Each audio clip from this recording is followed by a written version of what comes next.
Act 1. Scene 1 before Leonato's house. Enter Leonato, hero, and Beatrice, with a messenger.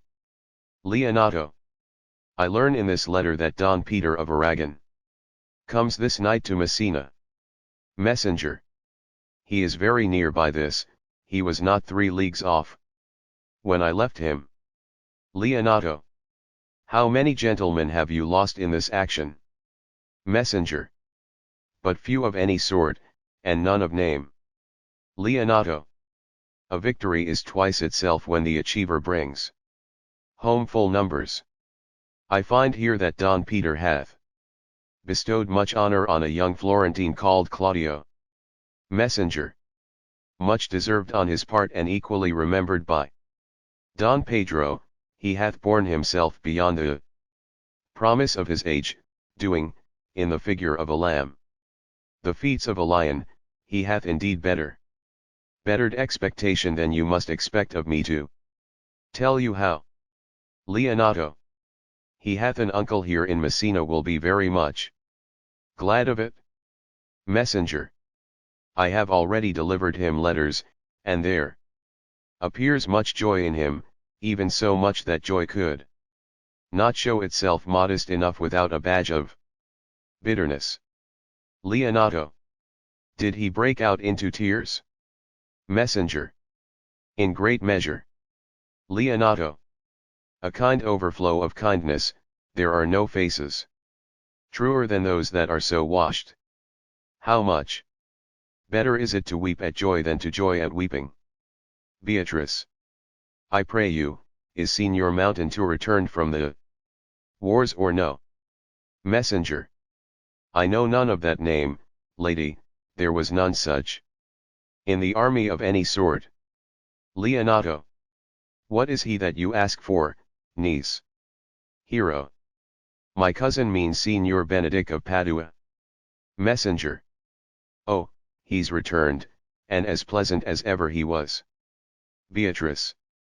He set up his bills here in Messina and challenged Cupid at the flight, and my uncle's fool, reading the challenge, subscribed for Cupid, and challenged him at the bird bolt. I pray you, how many hath he killed and eaten in these wars? But how many hath he killed? For indeed I promised to eat all of his killing. Leonato. Faith, niece, you tax Signor Benedict too much. But he'll be meet with you, I doubt it not.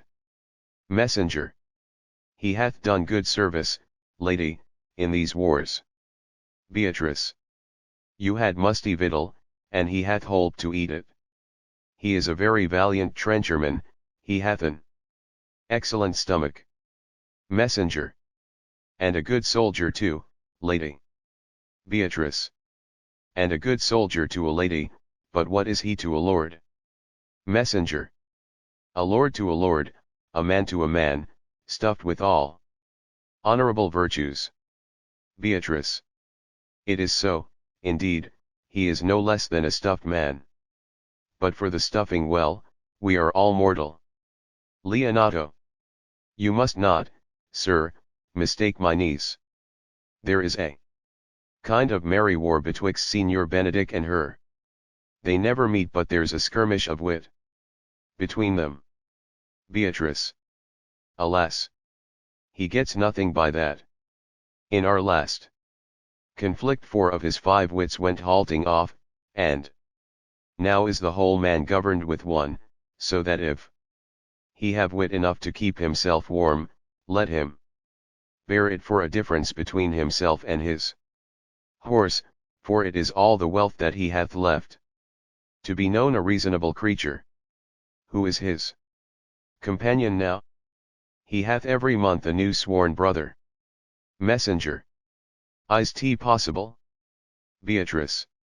Very easily possible, he wears his faith, but as the fashion of his hat, it ever changes with the next block. Messenger. I see, lady, the gentleman is not in your books. Beatrice. No, and he were, I would burn my study. But, I pray you, who is his companion? Is there no young squarer now that will make a voyage with him to the devil? Messenger. He is most in the company of the right noble Claudio. Beatrice. O Lord, he will hang upon him like a disease, he is sooner caught than the pestilence, and the taker runs presently mad. God help the noble Claudio. If he have caught the Benedick, it will cost him £1,000 ere be cured. Messenger. I will hold friends with you, lady. Beatrice. Do, good friend. Leonato. You will never run mad, niece. Beatrice. No, not till a hot January. Messenger. Don Pedro is approached. Enter Don Pedro, Don John, Claudio, Benedick, and Balthasar. Don Pedro. Good Signor Leonato, you are come to meet your trouble. The fashion of the world is to avoid cost, and you encounter it. Leonato. Never came trouble to my house in the likeness of your grace, for trouble being gone, comfort should remain, but when you depart from me, sorrow abides, and happiness takes his leave. Don Pedro. You embrace your charge too willingly. I think this is your daughter. Leonato. Her mother hath many times told me so. Benedick. Were you in doubt, sir, that you asked her? Leonato. Signor Benedick, no, for then were you a child. Don Pedro. You have it full, Benedick, we may guess by this what you are, being a man. Truly, the lady fathers herself. Be happy, lady, for you are like an honorable father. Benedick. If Signor Leonato be her father, she would not have his head on her shoulders for all Messina, as like him as she is. Beatrice. I wonder that you will still be talking, Signor Benedick, nobody marks you. Benedick. What, my dear Lady Disdain? Are you yet living? Beatrice. Is it possible Disdain should die while she hath such meat food to feed it as Signor Benedick? Courtesy itself must convert to disdain, if you come in her presence. Benedick. Then is courtesy a turncoat. But it is certain I am loved of all ladies, only you excepted, and I would I could find in my heart that I had not a hard heart, for, truly, I love none. Beatrice. A dear happiness to women, they would else have been troubled with a pernicious suitor. I thank God. And my cold blood, I am of your humor for that, I had rather hear my dog bark at a crow than a man swear he loves me. Benedick. God keep your ladyship still in that mind. So some gentleman or other shall scape a predestinate scratched face. Beatrice. Scratching could not make it worse, and 'twere such a face as yours were. Benedick. Well, you are a rare parrot teacher. Beatrice. A bird of my tongue is better than a beast of yours. Benedick. I would my horse had the speed of your tongue, and so good a continuer. But keep your way, I God's name, I have done. Beatrice. You always end with a jade's trick, I know you of old. Don Pedro. That is the sum of all, Leonato. Signor Claudio. And Signor Benedick, my dear friend Leonato hath invited you all. I tell him we shall stay here at the least a month, and he heartily prays some occasion may detain us longer. I dare swear he is no hypocrite, but prays from his heart. Leonato. If you swear, my lord, you shall not be forsworn. To Don John. Let me bid you welcome, my lord, being reconciled to the prince your brother, I owe you all duty. Don John. I thank you, I am not of many words, but I thank you. Leonato. Please at your grace lead on? Don Pedro. Your hand, Leonato, we will go together. Exeunt all except Benedick and Claudio. Claudio. Benedick, didst thou note the daughter of Signor Leonato? Benedick. I noted her not, but I looked on her. Claudio. Is she not a modest young lady? Benedick. Do you question me, as an honest man should do, for my simple true judgment, or would you have me speak after my custom, as being a professed tyrant to their sex? Claudio. No, I pray thee speak in sober judgment. Benedick. Why, I faith, methinks she's too low for a high praise, too brown for a fair praise, and too little for a great praise. Only this commendation I can afford her, that were she other than she is, she were unhandsome, and being no other but as she is, I do not like her. Claudio. Thou thinkest I am in sport, I pray thee tell me truly how thou likest her. Benedick. Would you buy her, that you inquire after her? Claudio. Can the world buy such a jewel? Benedick. Yea, and a case to put it into. But speak you this with a sad brow? Or do you play the flouting jack, to tell us Cupid is a good hair finder and Vulcan a rare carpenter? Come, in what key shall a man take you, to go in the song? Claudio. In mine eye she is the sweetest lady that ever I looked on. Benedick. I can see yet without spectacles, and I see no such matter. There's her cousin, and she were not possessed with a fury, exceeds her as much in beauty as the 1st of May doth the last of December.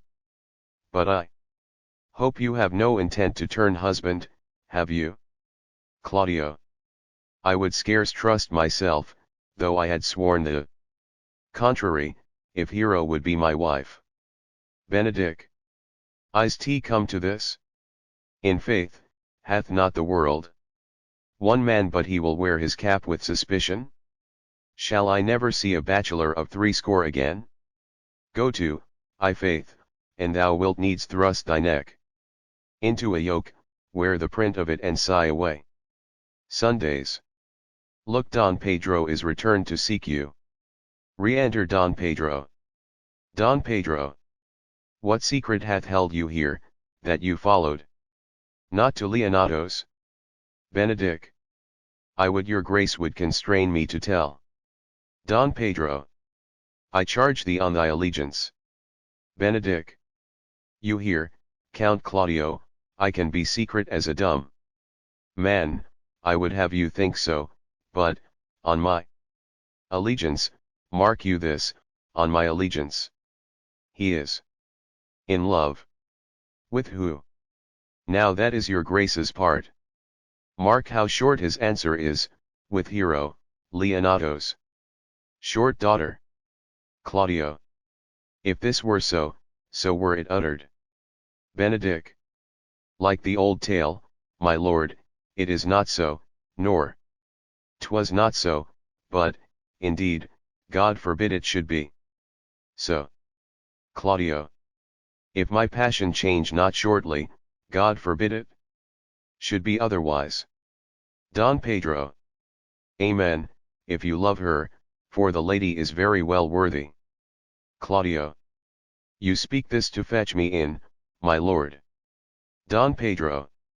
By my troth, I speak my thought. Claudio. And, in faith, my lord, I spoke mine. Benedick. And, by my 2 faiths and troths, my lord, I spoke mine. Claudio. That I love her, I feel. Don Pedro. That she is worthy, I know. Benedick. That I neither feel how she should be loved nor know how she should be worthy, is the opinion that fire cannot melt out of me, I will die in it at the stake. Don Pedro. Thou wast ever an obstinate heretic in the despite of beauty, Claudio, and never could maintain his part but in the force of his will. Benedick. That a woman conceived me, I thank her, that she brought me up, I likewise give her most humble thanks, but that I will have a recheat winded in my forehead, or hang my bugle in an invisible baldric. All women shall pardon me, because I will not do them the wrong to mistrust any, I will do myself the right to trust none, and the fine is, for the which I may go the finer, I will live a bachelor. Don Pedro. I shall see thee, ere I die, look pale with love. Benedick. With anger, with sickness, or with hunger, my lord. Not with love, prove that ever I lose more blood. With love then I will get again with drinking, pick out mine eyes with a ballad maker's pen and hang me up at the door of a brothel house for the sign of blind Cupid. Don Pedro. Well, if ever thou dost fall from this faith, thou wilt prove a notable argument. Benedick. If I do, hang me in a bottle like a cat and shoot at me, and he that hits me, let him be clapped on the shoulder, and called Adam. Don Pedro. Well, as time shall try, in time the savage bull doth bear the yoke. Benedick. The savage bull may, but if ever the sensible Benedick bear it, pluck off the bull's horns and set them in my forehead, and let me be vilely painted, and in such great letters as they write here is good horse to hire, let them signify under my sign. Here you may see Benedick the married man. Claudio. If this should ever happen, thou wouldst be horn mad. Don Pedro. Nay, if Cupid have not spent all his quiver in Venice, thou wilt quake for this shortly. Benedick. I look for an earthquake too, then. Don Pedro. Well, you temporize with the hours. In the meantime, good Signor Benedick, repair to Leonato's, commend me to him and tell him I will not fail him at supper, for indeed he hath made great preparation. Benedick. I have almost matter enough in me for such an embassage, and so I commit you, Claudio, to the tuition of God, from my house, if I had it. Don Pedro. The 6th of July, your loving friend, Benedick. Benedick. Nay, mock not, mock not. The body of your discourse is sometime guarded with fragments, and the guards are but slightly basted on neither, ere you flout old ends any further, examine your conscience, and so I leave you. Exit. Claudio. My liege, your highness now may do me good. Don Pedro. My love is thine to teach it but how? And thou shalt see how apt it is to learn any hard lesson that may do thee good. Claudio. Hath Leonato any son, my lord? Don Pedro. No child but Hero, she's his only heir. Dost thou affect her, Claudio? Claudio. Oh, my lord. When you went onward on this ended action, I looked upon her with a soldier's eye, that liked, but had a rougher task in hand, than to drive liking to the name of love. But now I am returned, and that war thoughts have left their places vacant, in their rooms come thronging soft and delicate desires, all prompting me how fair young Hero is, saying, I liked her ere I went to wars. Don Pedro. Thou wilt be like a lover presently, and tire the hearer with a book of words. If thou dost love fair Hero, cherish it, and I will break with her and with her father, and thou shalt have her. Was 't not to this end that thou beganst to twist so fine a story? Claudio. How sweetly you do minister to love, that no loves grief by his complexion, but lest my liking might too sudden seem, I would have salved it with a longer treatise. Don Pedro. What need the bridge much broader than the flood? The fairest grant is the necessity. Look, what will serve is fit, 'tis once, thou lovest. And I will fit thee with the remedy. I know we shall have revelling tonight. I will assume thy part in some disguise. And tell fair hero I am Claudio. And in her bosom I'll unclasp my heart. And take her hearing prisoner with the force and strong encounter of my amorous tale. Then after to her father will I break. And the conclusion is, she shall be thine. In practice let us put it presently. Exeunt. Scene 2, a room in Leonato's house. Enter Leonato and Antonio, meeting. Leonato. How now, brother? Where is my cousin, your son? Hath he provided this music? Antonio. He is very busy about it. But, brother, I can tell you strange news that you yet dreamt not of. Leonato. Are they good? Antonio. As the event stamps them, but they have a good cover, they show well outward. The prince and count Claudio, walking in a thick pleached alley in mine orchard, were thus much overheard by a man of mine. The prince discovered to Claudio that he loved my niece your daughter and meant to acknowledge it this night in a dance, and if he found her accordant, he meant to take the present time by the top and instantly break with you of it. Leonato. Hath the fellow any wit that told you this? Antonio. A good sharp fellow, I will send for him, and question him yourself. Leonato. No, no, we will hold it as a dream till it appear itself, but I will acquaint my daughter withal, that she may be the better prepared for an answer. If peradventure this be true, go you and tell her of it. Enter attendants. Cousins, you know what you have to do. Oh, I cry you. Mercy, friend, go you with me, and I will use your skill. Good cousin, have a care this busy time. Exeunt. Scene 3 the same. Enter Don John and Conrade. Conrade. What the good year, my lord? Why are you thus out of measure sad? Don John. There is no measure in the occasion that breeds. Therefore the sadness is without limit. Conrade. You should hear reason. Don John. And when I have heard it, what blessing brings it? Conrade. If not a present remedy, at least a patient sufferance. Don John. I wonder that thou, being, as thou sayest thou art, born under Saturn, goest about to apply immoral medicine to a mortifying mischief. I cannot hide what I am, I must be sad when I have cause and smile at no man's jests, eat when I have stomach and weight for no man's leisure, sleep when I am drowsy and tend on no man's business, laugh when I am merry and claw no man in his humor. Conrade. Yeah, but you must not make the full show of this, till you may do it without controlment. You have of late stood out against your brother, and he hath ta'en you newly into his grace, where it is impossible you should take true root but by the fair weather that you make yourself, it is needful that you frame the season for your own harvest. Don John.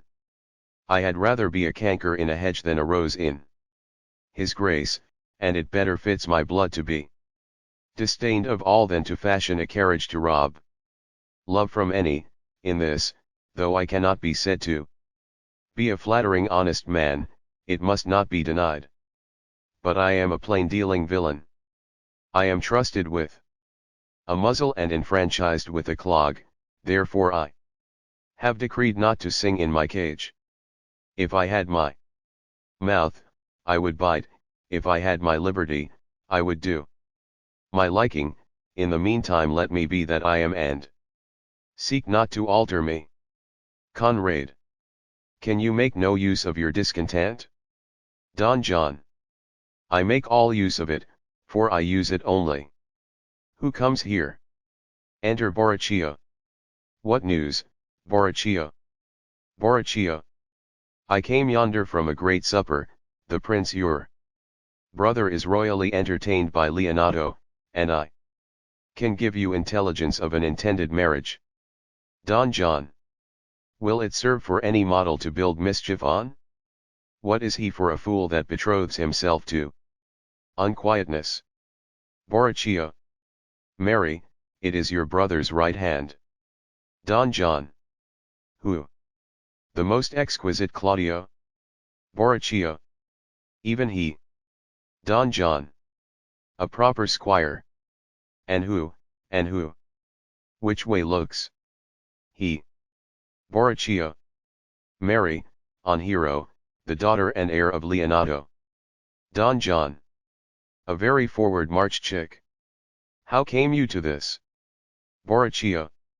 Being entertained for a perfumer, as I was smoking a musty room, comes me the prince and Claudio, hand in sad conference, I whipped me behind the arras, and there heard it agreed upon that the prince should woo Hero for himself, and having obtained her, give her to Count Claudio. Don John. Come, let us thither, this may prove food to my displeasure. That young start-up hath all the glory of my overthrow, if I can cross him any way, I bless myself every way. You are both sure, and will assist me? Conrade. To the death, my lord. Don John. Let us to the great supper, their cheer is the greater that I am subdued. Would the cook were of my mind. Shall we go prove what's to be done? Borachio. We'll wait upon your lordship. Exeunt. Act 2. Scene 1. A hall in Leonato's house. Enter Leonato, Antonio, Hero, Beatrice, and others. Leonato. Was not Count John here at supper? Antonio. I saw him not. Beatrice. How tartly that gentleman looks. I never can see him, but I am heartburned an hour after. Hero. He is of a very melancholy disposition. Beatrice. He were an excellent man that were made just in the midway between him and Benedick, the one is too like an image and says nothing, and the other too like my lady's eldest son, evermore tattling. Leonato. Then half Signor Benedick's tongue in Count John's mouth, and half Count John's melancholy in Signor Benedick's face. Beatrice. With a good leg and a good foot, uncle, and money enough in his purse, such a man would win any woman in the world, if a could get her goodwill. Leonato. By my troth, niece, thou wilt never get thee a husband, if thou be so shrewd of thy tongue. Antonio. In faith, she's too cursed. Beatrice. Too cursed is more than cursed, I shall lessen God's sending that way, for it is said, God sends a cursed cow short horns, but to a cow too cursed he sends none. Leonato. So, by being too cursed, God will send you no horns.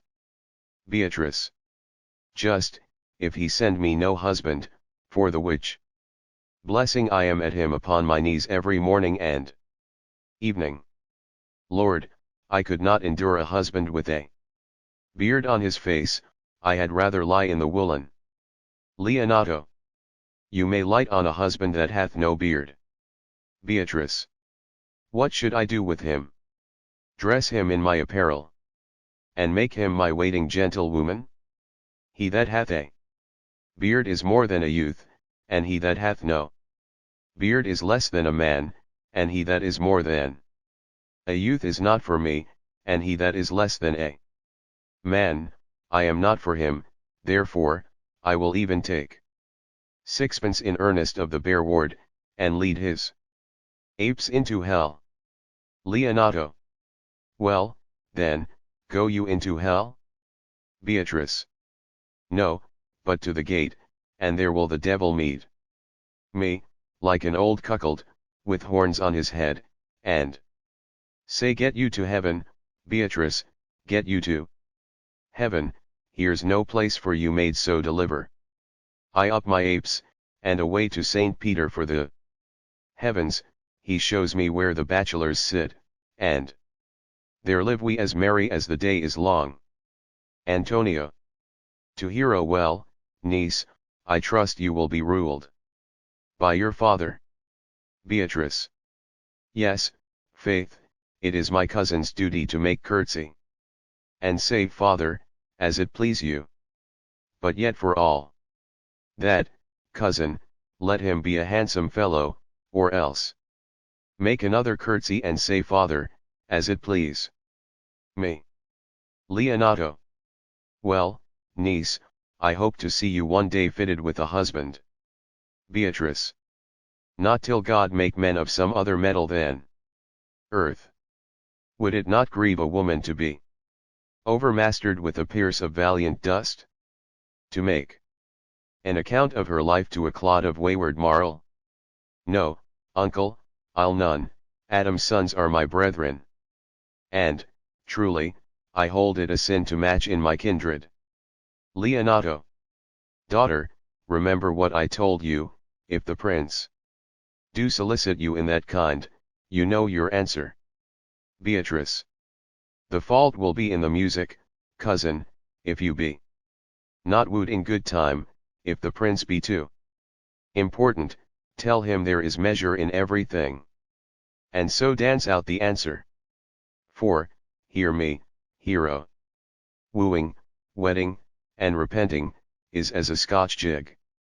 A measure, and a sync pace, the first suit is hot and hasty, like a Scotch jig, and full as fantastical, the wedding, mannerly modest, as a measure, full of state and ancientry, and then comes repentance and, with his bad legs, falls into the sync pace faster and faster, till he sink into his grave.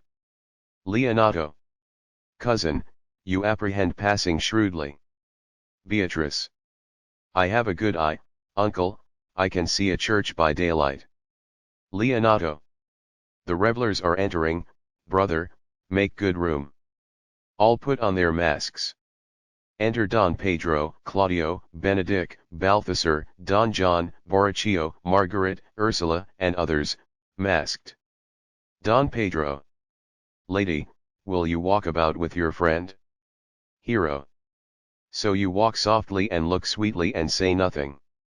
I am yours for the walk, and especially when I walk away. Don Pedro. With me in your company? Hero. I may say so, when I please. Don Pedro. And when please you to say so? Hero. When I like your favor, for God defend the lewd. Should be like the case. Don Pedro. My visor is Philemon's roof, within the house is Jove. Hero. Why, then, your visor should be thatched. Don Pedro. Speak low, if you speak love. Drawing her aside. Balthasar. Well, I would you did like me. Margaret. So would not I, for your own sake, for I have many ill qualities. Balthasar. Which is one? Margaret. I say my prayers aloud. Balthasar. I love you the better, the heroes may cry, Amen. Margaret. God match me with a good dancer. Balthasar. Amen. Margaret. And God keep him out of my sight when the dance is done. Answer, clerk. Balthasar. No more words, the clerk is answered. Ursula. I know you well enough, you are Signor Antonio. Antonio. At a word, I am not. Ursula. I know you by the waggling of your head. Antonio. To tell you true, I counterfeit him. Ursula. You could never do him so ill well, unless you were The very man. Here's his dry hand up and down, you are he, you are he. Antonio. At a word, I am not. Ursula. Come, come, do you think I do not know you by your excellent wit? Can virtue hide itself? Go to. Mum, you are he, graces will appear, and there's an end. Beatrice. Will you not tell me who told you so? Benedick. No, you shall pardon me. Beatrice. Nor will you not tell me who you are? Benedick. Not now. Beatrice. That I was disdainful, and that I had my good wit. Out of the 100 merry tales, well, this was Signor Benedick that said so. Benedick. What's he? Beatrice. I am sure you know him well enough. Benedick. Not I, believe me. Beatrice. Did he never make you laugh? Benedick. I pray you, what is he? Beatrice. Why, he is the prince's jester, a very dull fool. Only his gift is in devising impossible slanders. None but libertines delight in him, and the commendation is not in his wit, but in his villainy. For he both pleases men and angers them, and then they laugh at him and beat him. I am sure he is in the fleet. I would he had boarded me. Benedick. When I know the gentleman, I'll tell him what you say. Beatrice. Do, he'll but break a comparison or two on me. Which, peradventure not marked or not laughed at, strikes him into melancholy, and then there's a partridge wing saved, for the fool will eat no supper that night. Music. We must follow the leaders. Benedick. In every good thing. Beatrice. Nay, if they lead to any ill, I will leave them at the next turning. Dance. Then exeunt all except Don John, Borachio, and Claudio. Don John. Sure my brother is amorous on Hero and hath withdrawn her father to break with him about it. The ladies follow her and but one visor remains. Borachio. And that is Claudio, I know him by his bearing. Don John. Are not you Signor Benedick? Claudio. You know me well, I am he. Don John. Signor, you are very near my brother in his love. He is enamoured on Hero, I pray you, dissuade him from her. She is no equal for his birth, you may do the part of an honest man in it. Claudio. How know you he loves her? Don John. I heard him swear his affection. Borachio. So did I too, and he swore he would marry her tonight. Don John. Come, let us to the banquet. Exeunt Don John and Borachio. Claudio. Thus answer I in the name of Benedick. But hear these ill news with the ears of Claudio. 'Tis certain so, the prince woos for himself. Friendship is constant in all other things, save in the office and affairs of love. Therefore, all hearts in love use their own tongues. Let every eye negotiate for itself. And trust no agent, for beauty is a witch, against whose charms faith melteth into blood. This is an accident of hourly proof, which I mistrusted not. Farewell, therefore, Hero. Re-enter Benedick. Benedick. Count Claudio. Claudio. Yeah, the same. Benedick. Come, will you go with me? Claudio. Whither? Benedick. Even to the next willow, about your own business. County. What fashion will you wear the garland of? About your neck, like an usurer's chain? Or under your arm, like a lieutenant's scarf? You must wear it one way, for the prince hath got your Hero. Claudio. I wish him joy of her. Benedick. Why, that's spoken like an honest drovier, so they sell bullocks. But did you think the prince would have served you thus? Claudio. I pray you, leave me. Benedick. Ho. Now you strike like the blind man, 'twas the boy that stole your meat, and you'll beat the post. Claudio. If it will not be, I'll leave you. Exit. Benedick. Alas, poor hurtfowl. Now will he creep into sedges. But that my lady Beatrice should know me, and not know me. The prince's fool. Ha! It may be I go under that title because I am merry. Yeah, but so I am apt to do myself wrong. I am not so reputed. It is the base, though bitter, disposition of Beatrice that puts the world into her person and so gives me out. Well, I'll be revenged as I may. Re-enter Don Pedro. Don Pedro. Now, Signor, where's the Count? Did you see him? Benedick. Troth, my lord, I have played the part of Lady Fame. I found him here as melancholy as a lodge in a warren. I told him, and I think I told him true, that your grace had got the goodwill of this young lady, and I offered him my company to a willow tree, either to make him a garland, as being forsaken, or to bind him up a rod, as being worthy to be whipped. Don Pedro. To be whipped. What's his fault? Benedick. The flat transgression of a schoolboy, who, being overjoyed with finding a bird's nest, shows it his companion, and he steals it.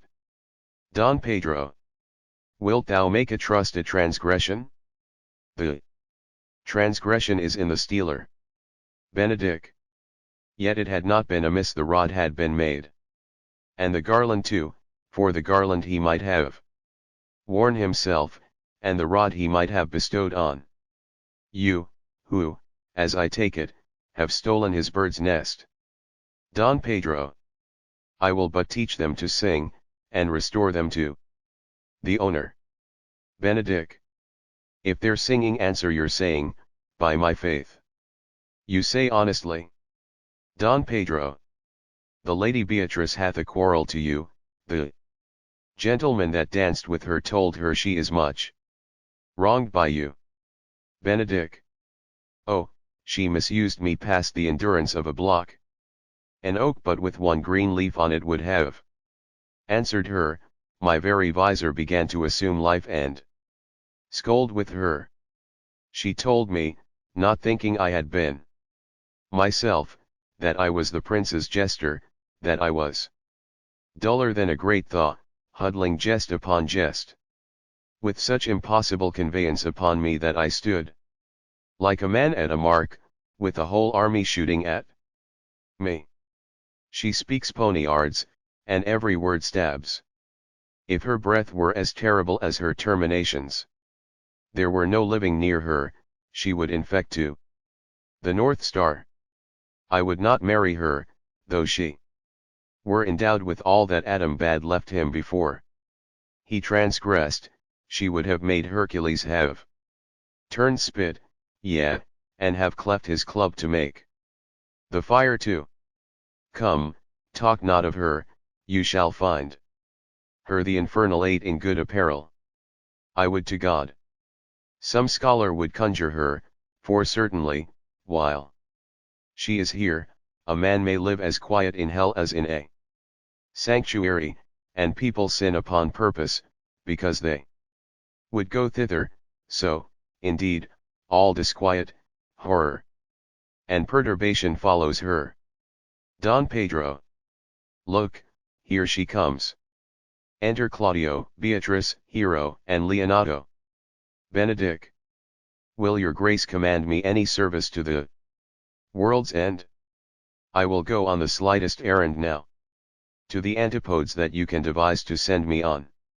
I will fetch you a toothpicker now from the furthest inch of Asia, bring you the length of Prester John's foot, fetch you a hair off the great Cham's beard, do you any embassage to the pygmies. rather than hold 3 words conference with this harpy. You have no employment for me? Don Pedro. None, but to desire your good company. Benedict. O God, sir, here's a dish I love not, I cannot endure my lady tongue. Exit. Don Pedro. Come, lady, come, you have lost the heart of Signor Benedict. Beatrice. Indeed, my lord, he lent it me a while, and I gave him use for it, a double heart for his single one. Marry, once before he won it of me with false dice. Therefore your grace may well say I have lost it? Don Pedro. You have put him down, lady, you have put him down. Beatrice. So I would not he should do me, my lord, lest I should prove the mother of fools. I have brought Count Claudio, whom you sent me to seek. Don Pedro. Why, how now, Count? Wherefore are you sad? Claudio. Not sad, my lord. Don Pedro. How then? Sick. Claudio. Neither, my lord. Beatrice. The Count is neither sad, nor sick, nor merry, nor well, but civil Count, civil as an orange, and something of that jealous complexion. Don Pedro. I faith, lady, I think your blazon to be true. Though, I'll be sworn, if he be so, his conceit is false. Here, Claudio, I have wooed in thy name, and fair hero is one, I have broke with her father. And his good will obtained, name the day of marriage, and God give thee joy. Leonato. Count, take of me my daughter, and with her my fortunes, his grace hath made the match, and an grace say amen to it. Beatrice. Speak, Count, 'tis your cue. Claudio. Silence is the perfectest herald of joy, I were but little happy, if I could say how much. Lady, as you are mine, I am yours, I give away myself for you and dote upon the exchange. Beatrice. Speak, cousin, or, if you cannot, stop his mouth with a kiss, and let not him speak neither. Don Pedro. In faith, lady, you have a merry heart. Beatrice. Yea, my lord, I thank it, poor fool, it keeps on the windy side of care. My cousin tells him in his ear that he is in her heart. Claudio. And so she doth, cousin. Beatrice. Good lord, for alliance. Thus goes every one to the world but I, and I am sunburnt, I may sit in a corner and cry hey-ho for a husband. Don Pedro. Lady Beatrice, I will get you one. Beatrice. I would rather have one of your father's getting. Hath your grace ne'er a brother like you? Your father got excellent husbands, if a maid could come by them. Don Pedro.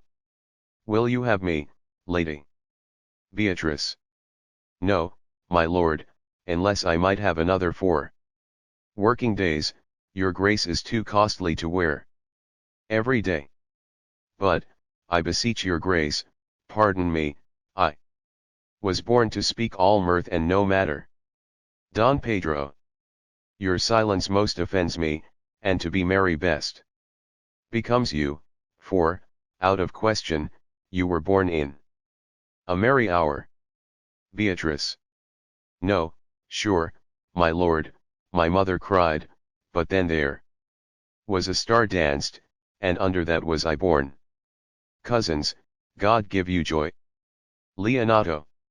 Niece, will you look to those things I told you of? Beatrice. I cry you mercy, uncle. By your grace's pardon. Exit. Don Pedro. By my troth, a pleasant-spirited lady. Leonato.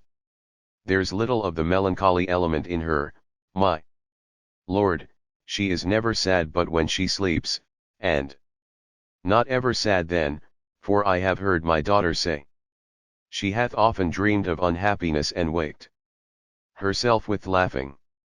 Don Pedro. She cannot endure to hear tell of a husband. Leonato. Oh, by no means, she mocks all her wooers out of suit. Don Pedro. She were an excellent wife for Benedict. Leonato. O Lord, my lord, if they were but a week married, they would talk themselves mad. Don Pedro. County Claudio, when mean you to go to church? Claudio. Tomorrow, my lord, time goes on crutches till love have all his rights. Leonato. Not till Monday, my dear son, which is hence a just 7 night, and a time too brief, to have all things answer my mind. Don Pedro. Come, you shake the head at so long a breathing. But, I warrant thee, Claudio, the time shall not go dully by us. I will in the interim undertake one of Hercules' labors, which is, to bring Signor Benedict and the Lady Beatrice into a mountain of affection the one with the other. I would fain have it a match, and I doubt not but to fashion it, if you three will but minister such assistance as I shall give you direction. Leonato. My lord, I am for you, though it cost me 10 nights' watchings. Claudio. And I, my lord. Don Pedro. And you too, gentle hero? Hero. I will do any modest office, my lord, to help my cousin to a good husband. Don Pedro. And Benedict is not the unhopefulest husband that I know. Thus far can I praise him, he is of a noble strain, of approved valor and confirmed honesty. I will teach you how to humor your cousin, that she shall fall in love with Benedict, and I, with your 2 helps, will so practice on Benedict that, in despite of his quick wit and his queasy stomach, he shall fall in love with Beatrice. If we can do this, Cupid is no longer an archer, highest glory shall be ours, for we are the only love gods. Go in with me, and I will tell you my drift. Exeunt. Scene 2 the same. Enter Don John and Borachio. Don John. It is so, the Count Claudio shall marry the daughter of Leonato. Borachio. Yeah, my lord, but I can cross it? Don John.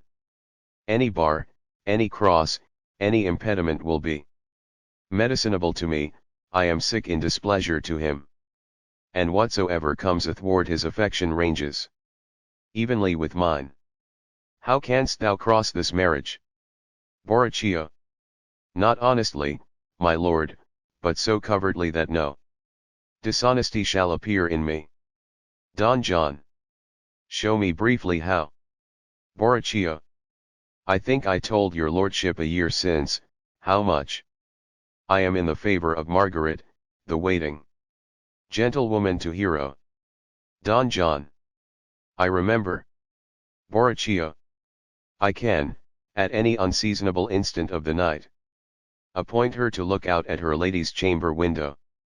Don John.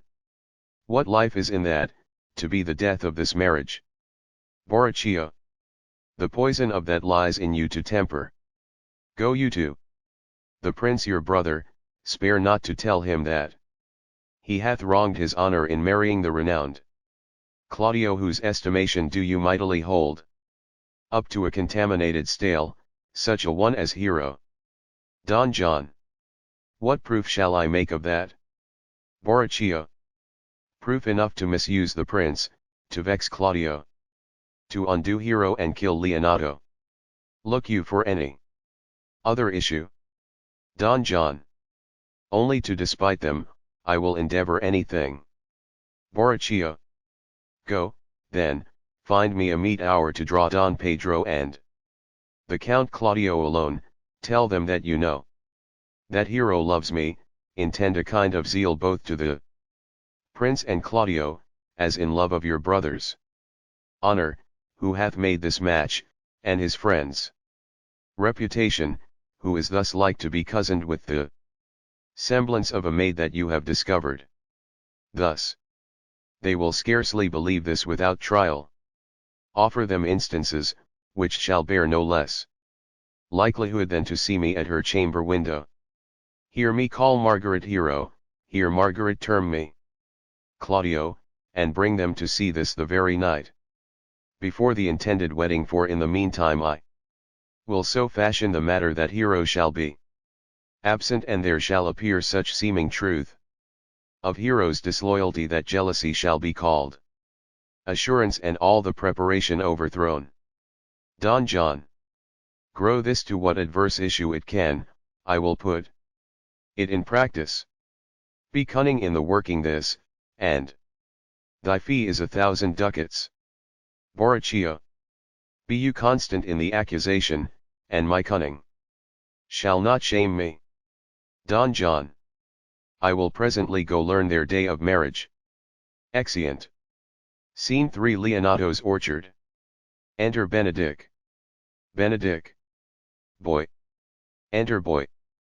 Boy. Signor. Benedick. In my chamber window lies a book, bring it hither to me in the orchard. Boy. I am here already, sir. Benedick. I know that, but I would have thee hence, and here again. Exit boy.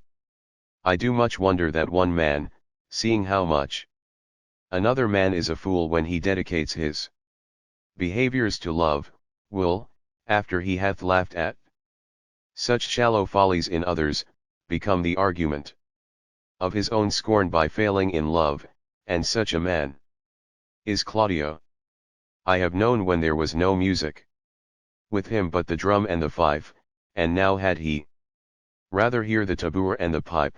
I have known when he would have walked 10 miles a foot to see a good armor, and now will he lie 10 nights awake carving the fashion of a new doublet.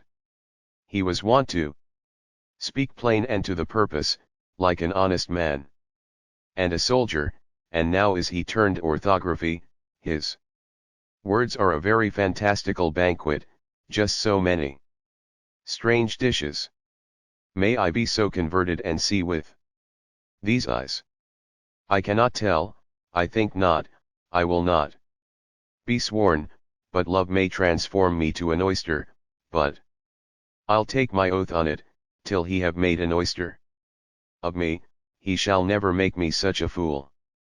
One woman is fair, yet I am well, another is wise, yet I am well, another virtuous, yet I am well, but till all graces be in one woman shall not come in my grace.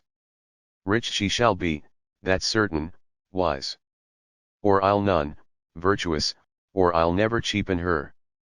Fair, or I'll never look on her, mild, or come not near me, noble, or not I for an angel, of good discourse, an excellent musician, and her hair shall be of what color it please God. Ha! The prince and Monsieur Love. I will hide me in the arbor. Withdraws. Enter Don Pedro, Claudio, and Leonato. Don Pedro. Come, shall we hear this music? Claudio. Yeah, my good lord. How still the evening is. As hushed on purpose to grace harmony. Don Pedro. See you where Benedick hath hid himself? Claudio. Oh, very well, my lord, the music ended. We'll fit the kid fox with a pennyworth. Enter Balthasar with music. Don Pedro. Come, Balthasar, we'll hear that song again. Balthasar. Oh, good my lord, tax not so bad a voice to slander music any more than once. Don Pedro. It is the witness still of excellency to put a strange face on his own perfection. I pray thee, sing, and let me woo no more. Balthasar. Because you talk of wooing, I will sing. Since many a wooer doth commence his suit. To her he thinks not worthy, yet he woos. Yet will he swear he loves. Don Pedro. Now, pray thee, come. Or, if thou wilt hold longer argument, do it in notes. Balthasar. Note this before my notes. There's not a note of mine that's worth the noting. Don Pedro. Why, these are very crotchets that he speaks. Note, notes, forsooth, and nothing. Air. Benedict. Now, divine air. Now is his soul ravished. Is it? Not strange that sheep's guts should hale souls out of men's bodies? Well, a horn for my money, when all's done. The song. Balthasar. Sigh no more, ladies, sigh no more. Men were deceivers ever. One foot in sea and one on shore. To one thing constant never. Then sigh not so, but let them go. And be you blithe and bonny, converting all your sounds of woe into hey nonny, nonny. Sing no more ditties, sing no mo of dumps so dull and heavy. The fraud of men was ever so, since summer first was leafy. Then sigh not so, and see. Don Pedro. By my troth, a good song. Balthasar. And an ill singer, my lord. Don Pedro. Ha, no, no, faith, thou singest well enough for a shift. Benedict. And he had been a dog that should have howled thus. They would have hanged him, and I pray God his bad voice bode no mischief. I had as lief have heard the night raven, come what plague could have come after it? Don Pedro. Yeah, Mary, dost thou hear, Balthasar? I pray thee, get us some excellent music, for tomorrow night we would have it at the Lady Hero's chamber window. Balthasar. The best I can, my lord. Don Pedro. Do so, farewell. Exit Balthasar. Come hither, Leonato. What was it you told me of today, that your niece Beatrice was in love with Signor Benedict? Claudio. Oh, stalk on. Stalk on, the foul sits. I did never think that lady would have loved any man. Leonato. No, nor I neither, but most wonderful that she should so dote on Signor Benedict, whom she hath in all outward behaviors seemed ever to abhor. Benedict. Is 't possible? Sits the wind in that corner? Leonato. By my troth, my lord, I cannot tell what to think of it but that she loves him with an enraged affection, it is past the infinite of thought. Don Pedro. Maybe she doth but counterfeit. Claudio. Faith, like enough. Leonato. O God, counterfeit. There was never counterfeit of passion came so near the life of passion as she discovers it. Don Pedro. Why, what effects of passion shows she? Claudio. Bait the hook well, this fish will bite. Leonato. What effects, my lord? She will sit you, you heard my daughter tell you how. Claudio. She did, indeed. Don Pedro. How, pray you?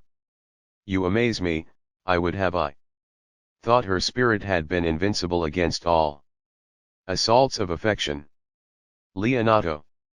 I would have sworn it had, my lord, especially against Benedict. Benedict.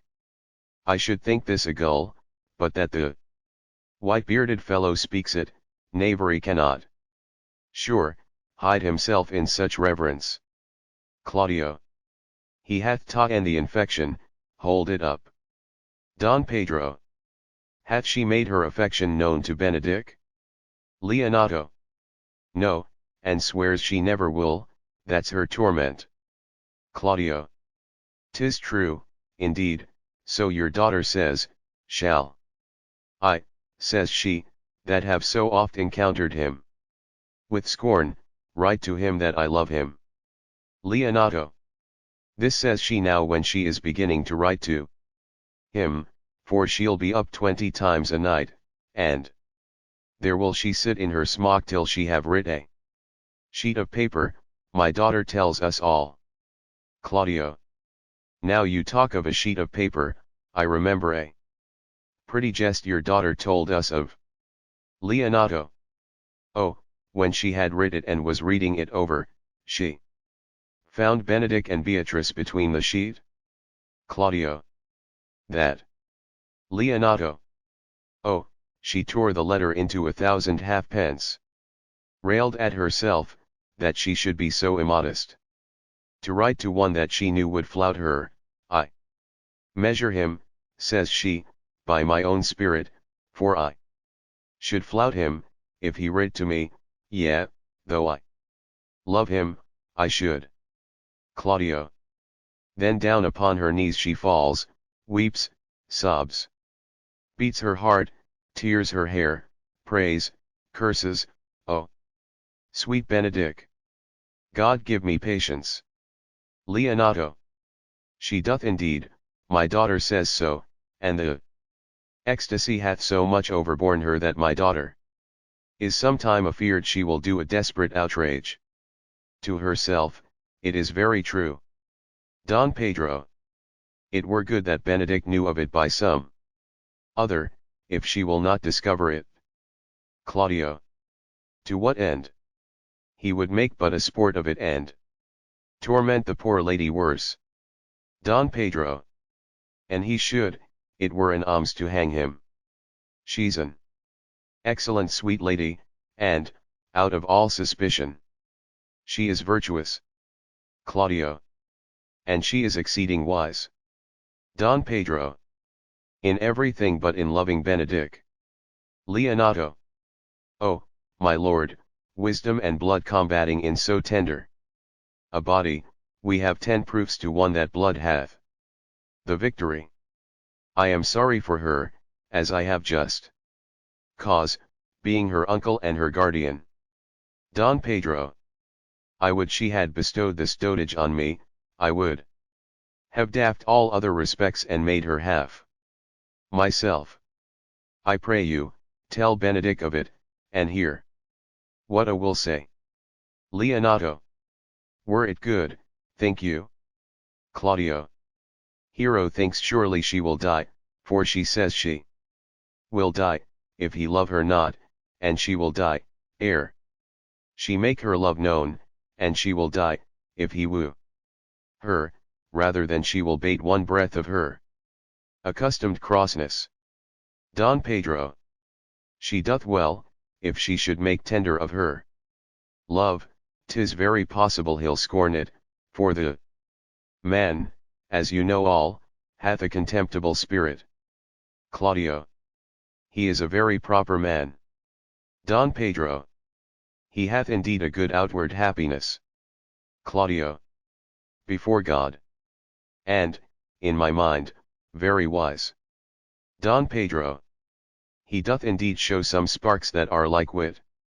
Claudio. And I take him to be valiant. Don Pedro. As Hector, I assure you, and in the managing of quarrels you may say he is wise, for either he avoids them with great discretion, or undertakes them with a most Christian-like fear. Leonato. If he do fear God, must necessarily keep peace. If he break the peace, he ought to enter into a quarrel with fear and trembling. Don Pedro. And so will he do, for the man doth fear God. Howsoever it seems not in him by some large jests he will make. Well, I am sorry for your niece. Shall we go seek Benedict, and tell him of her love? Claudio. Never tell him, my lord, let her wear it out with good counsel. Leonato. Nay, that's impossible, she may wear her heart out first. Don Pedro. Well, we will hear further of it by your daughter. Let it cool the while.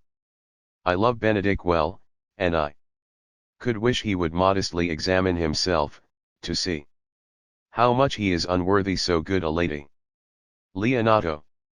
My lord, will you walk? Dinner is ready. Claudio. If he do not dote on her upon this, I will never trust my expectation. Don Pedro. Let there be the same net spread for her, and that must your daughter and her gentlewomen carry. The sport will be, when they hold one an opinion of another's dotage, and no such matter, that's the scene that I would see, which will be merely a dumb show. Let us send her to call him in to dinner. Exeunt Don Pedro, Claudio, and Leonato. Benedick. Coming forward, this can be no trick, the conference was sadly born. They have the truth of this from Hero. They seem to pity the lady, it seems her affections have their full bent. Love me. Why, it must be requited. I hear how I am censured.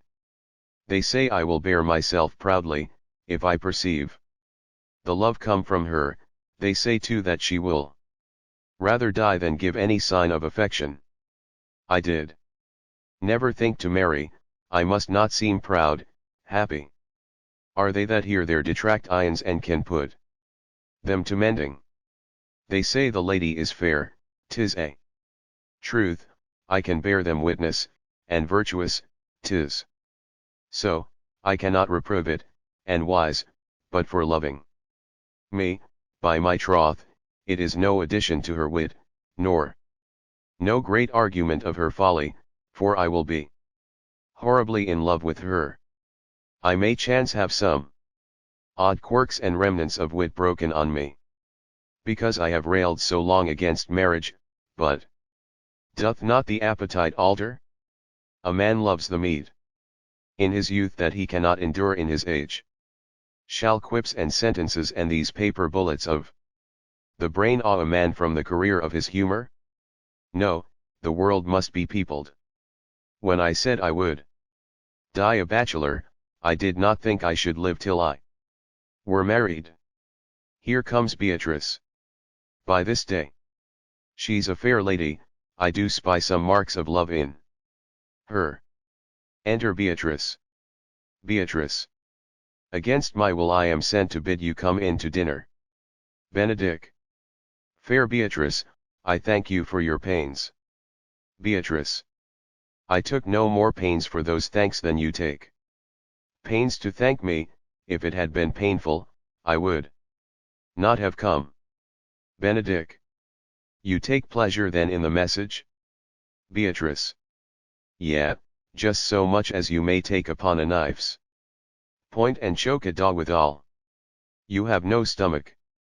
Signor, fare you well. Exit. Benedick. Ha! Against my will I am sent to bid you come in to dinner, there's a double meaning in that I took no more pains for those thanks than you took pains to thank me. That's as much as to say, any pains that I take for you is as easy as thanks. If I do not take pity of her, I am a villain. If I do not love her, I am a Jew.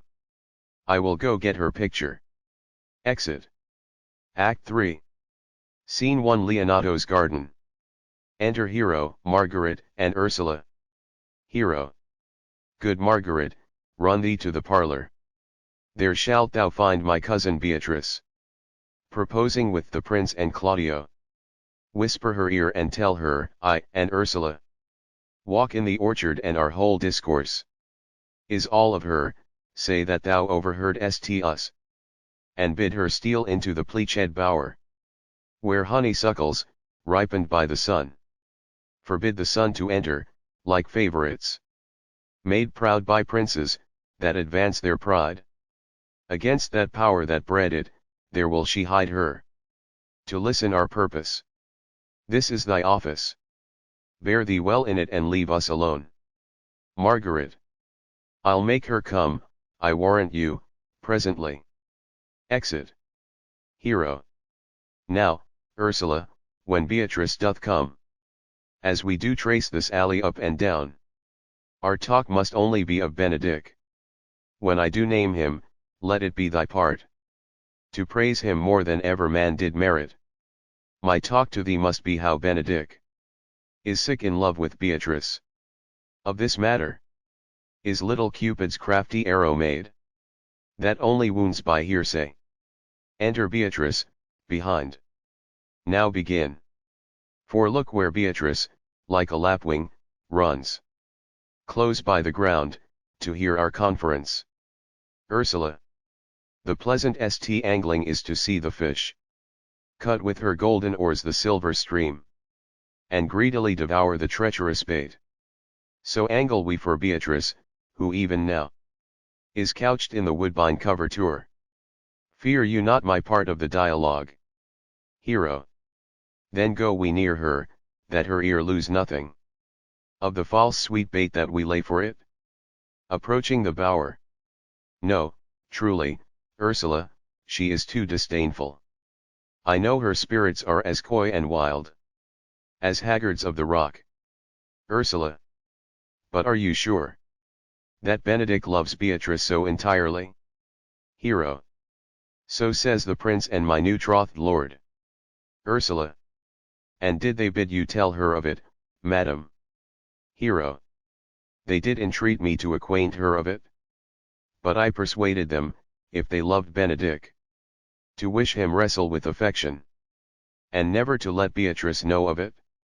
Ursula. Why did you so? Doth not the gentleman deserve as full as fortunate a bed as ever Beatrice shall couch upon? Hero. O God of love! I know he doth deserve as much as may be yielded to a man.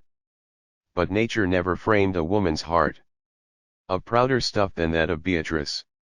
Disdain and scorn ride sparkling in her eyes, misprizing what they look on, and her wit values itself so highly that to her all matter else seems weak.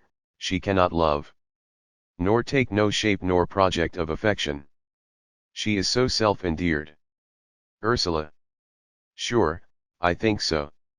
And therefore certainly it were not good she knew his love, lest she make sport at it. Hero. Why, you speak truth. I never yet saw man how wise, how noble, young, how rarely featured. But she would spell him backward, if fair-faced. She would swear the gentleman should be her sister. If black, why, nature, drawing of an antique, made a foul blot. If tall, a lance ill-headed. If low, an agate very vilely cut. If speaking, why, a vein blown with all winds. If silent, why, a block moved with none. So turns she every man the wrong side out, and never gives to truth and virtue that which simpleness and merit purchaseth. Ursula. Sure, sure, such carping is not commendable. Hero. No, not to be so odd and from all fashions as Beatrice is, cannot be commendable. But who dare tell her so? If I should speak, she would mock me into air. Oh, she would laugh me out of myself, press me to death with wit. Therefore let Benedick, like covered fire, consume away in size, waste inwardly. It were a better death than die with mocks, which is as bad as die with tickling. Ursula. Yet tell her of it, hear what she will say. Hero. No, rather I will go to Benedick, and counsel him to fight against his passion. And, truly, I'll devise some honest slanders to stain my cousin with. One doth not know how much an ill word may empoison liking. Ursula. Oh, do not do your cousin such a wrong. She cannot be so much without true judgment, having so swift and excellent a wit as she is prized to have as to refuse so rare a gentleman as Signor Benedick. Hero. He is the only man of Italy always accepted my dear Claudio. Ursula. I pray you, be not angry with me, madam. Speaking my fancy, Signor Benedick. For shape, forbearing, argument, and valor. Goes foremost in report through Italy. Hero. Indeed, he hath an excellent good name. Ursula. His excellence did earn it, ere he had it. When are you married, madam? Hero. Why, every day, tomorrow. Come, go in. I'll show thee some attires, and have thy counsel. Which is the best to furnish me tomorrow? Ursula. She's limed, I warrant you, we have caught her, madam. Hero. If it proves so, then loving goes by haps. Some Cupid kills with arrows, some with traps. Exeunt Hero and Ursula. Beatrice. Coming forward. What fire is in mine ears? Can this be true? Stand I condemned for pride and scorn so much? Contempt, farewell. And maiden pride, adieu. No glory lives behind the back of such. And, Benedick, love on, I will requite thee. Taming my wild heart to thy loving hand. If thou dost love, my kindness shall incite thee to bind our loves up in a holy band. For others say thou dost deserve, and I believe it better than reportingly. Exit. Scene to a room in Leonato's house. Enter Don Pedro, Claudio, Benedick, and Leonato. Don Pedro. I do but stay till your marriage be consummate, and then go I toward Aragon. Claudio. I'll bring you thither, my lord, if you'll vouchsafe me. Don Pedro. Nay, that would be as great a soil in the new gloss of your marriage as to show a child his new coat, and forbid him to wear it. I will only be bold with Benedick for his company, for, from the crown of his head to the sole of his foot, he is all mirth, he hath twice or thrice cut Cupid's bowstring, and the little hangman dare not shoot at him. He hath a heart as sound as a bell, and his tongue is the clapper, for what his heart thinks his tongue speaks. Benedick. Gallants, I am not as I have been. Leonato. So say I, methinks you are sadder. Claudio. I hope he be in love. Don Pedro. Hang him, truant. There's no true drop of blood in him, to be truly touched with love, if he be sad. He wants money. Benedick. I have the toothache. Don Pedro. Draw it. Benedick. Hang it. Claudio. You must hang it first, and draw it afterwards. Don Pedro. What? Sigh for the toothache? Leonato. Where is but a humor or a worm? Benedick. Well, every one can master a grief but he that has it. Claudio. Yet say I, he is in love. Don Pedro. There is no appearance of fancy in him, unless it be a fancy that he hath to strange disguises, as, to be a Dutchman today, a Frenchman tomorrow, or in the shape of two countries at once, as, a German from the waist downward, all slops, and a Spaniard from the hip upward, no doublet. Unless he have a fancy to this foolery, as it appears he hath, he is no fool for fancy, as you would have it appear he is. Claudio. If he be not in love with some woman, there is no believing old signs, a brush is his hat. Oh, mornings, what should that bode? Don Pedro. Hath any man seen him at the barber's? Claudio. No, but the barber's man hath been seen with him. And the old ornament of his cheek hath already stuffed tennis balls. Leonato. Indeed, he looks younger than he did, by the loss of a beard. Don Pedro. Nay, rubs himself with civet, can you smell him out by that? Claudio. That's as much as to say, the sweet youth's in love. Don Pedro. The greatest note of it is his melancholy. Claudio. And when was he wont to wash his face? Don Pedro. Yeah, or to paint himself. For the which, I hear what they say of him. Claudio. Nay, but his jesting spirit, which is now crept into a lute string and now governed by stops. Don Pedro. Indeed, that tells a heavy tale for him. Conclude. Conclude he is in love. Claudio. Nay, but I know who loves him. Don Pedro. That would I know too, I warrant, one that knows him not. Claudio. Yes, and his ill conditions, and, in despite of all, dies for him. Don Pedro. She shall be buried with her face upwards. Benedict. Yet is this no charm for the toothache? Old Signor, walk aside with me, I have studied 8 or 9 wise words to speak to you, which these hobby horses must not hear. Exeunt Benedict and Leonato. Don Pedro. For my life, to break with him about Beatrice. Claudio. 'Tis even so. Hero and Margaret have by this played their parts with Beatrice, and then the two bears will not bite one another when they meet. Enter Don John. Don John. My lord and brother, God save you. Don Pedro. Good den, brother. Don John. If your leisure served, I would speak with you. Don Pedro. In private? Don John. If it please you, yet Count Claudio may hear, for what I would speak of concerns him. Don Pedro. What's the matter? Don John.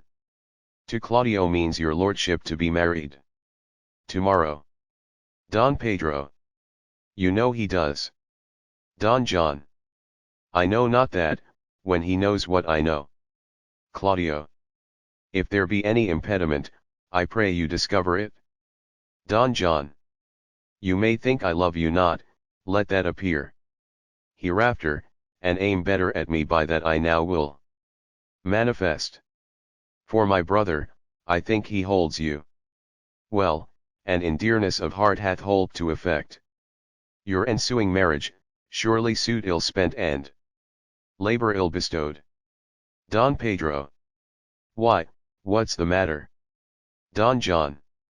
I came hither to tell you, and, circumstances shortened, for she has been too long at talking of the lady is disloyal. Claudio. Who, hero? Don Pedro. Even she, Leonato's hero, your hero, every man's hero. Claudio. Disloyal. Don John. The word is too good to paint out her wickedness. I could say she were worse, think you of a worse title, and I will fit her to it. Wonder not till further warrant, go but with me tonight, you shall see her chamber window entered, even the night before her wedding day, if you love her then.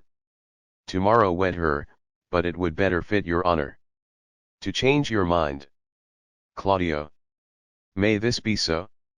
Don Pedro. I will not think it. Don John. If you dare not trust that you see, confess not that you know.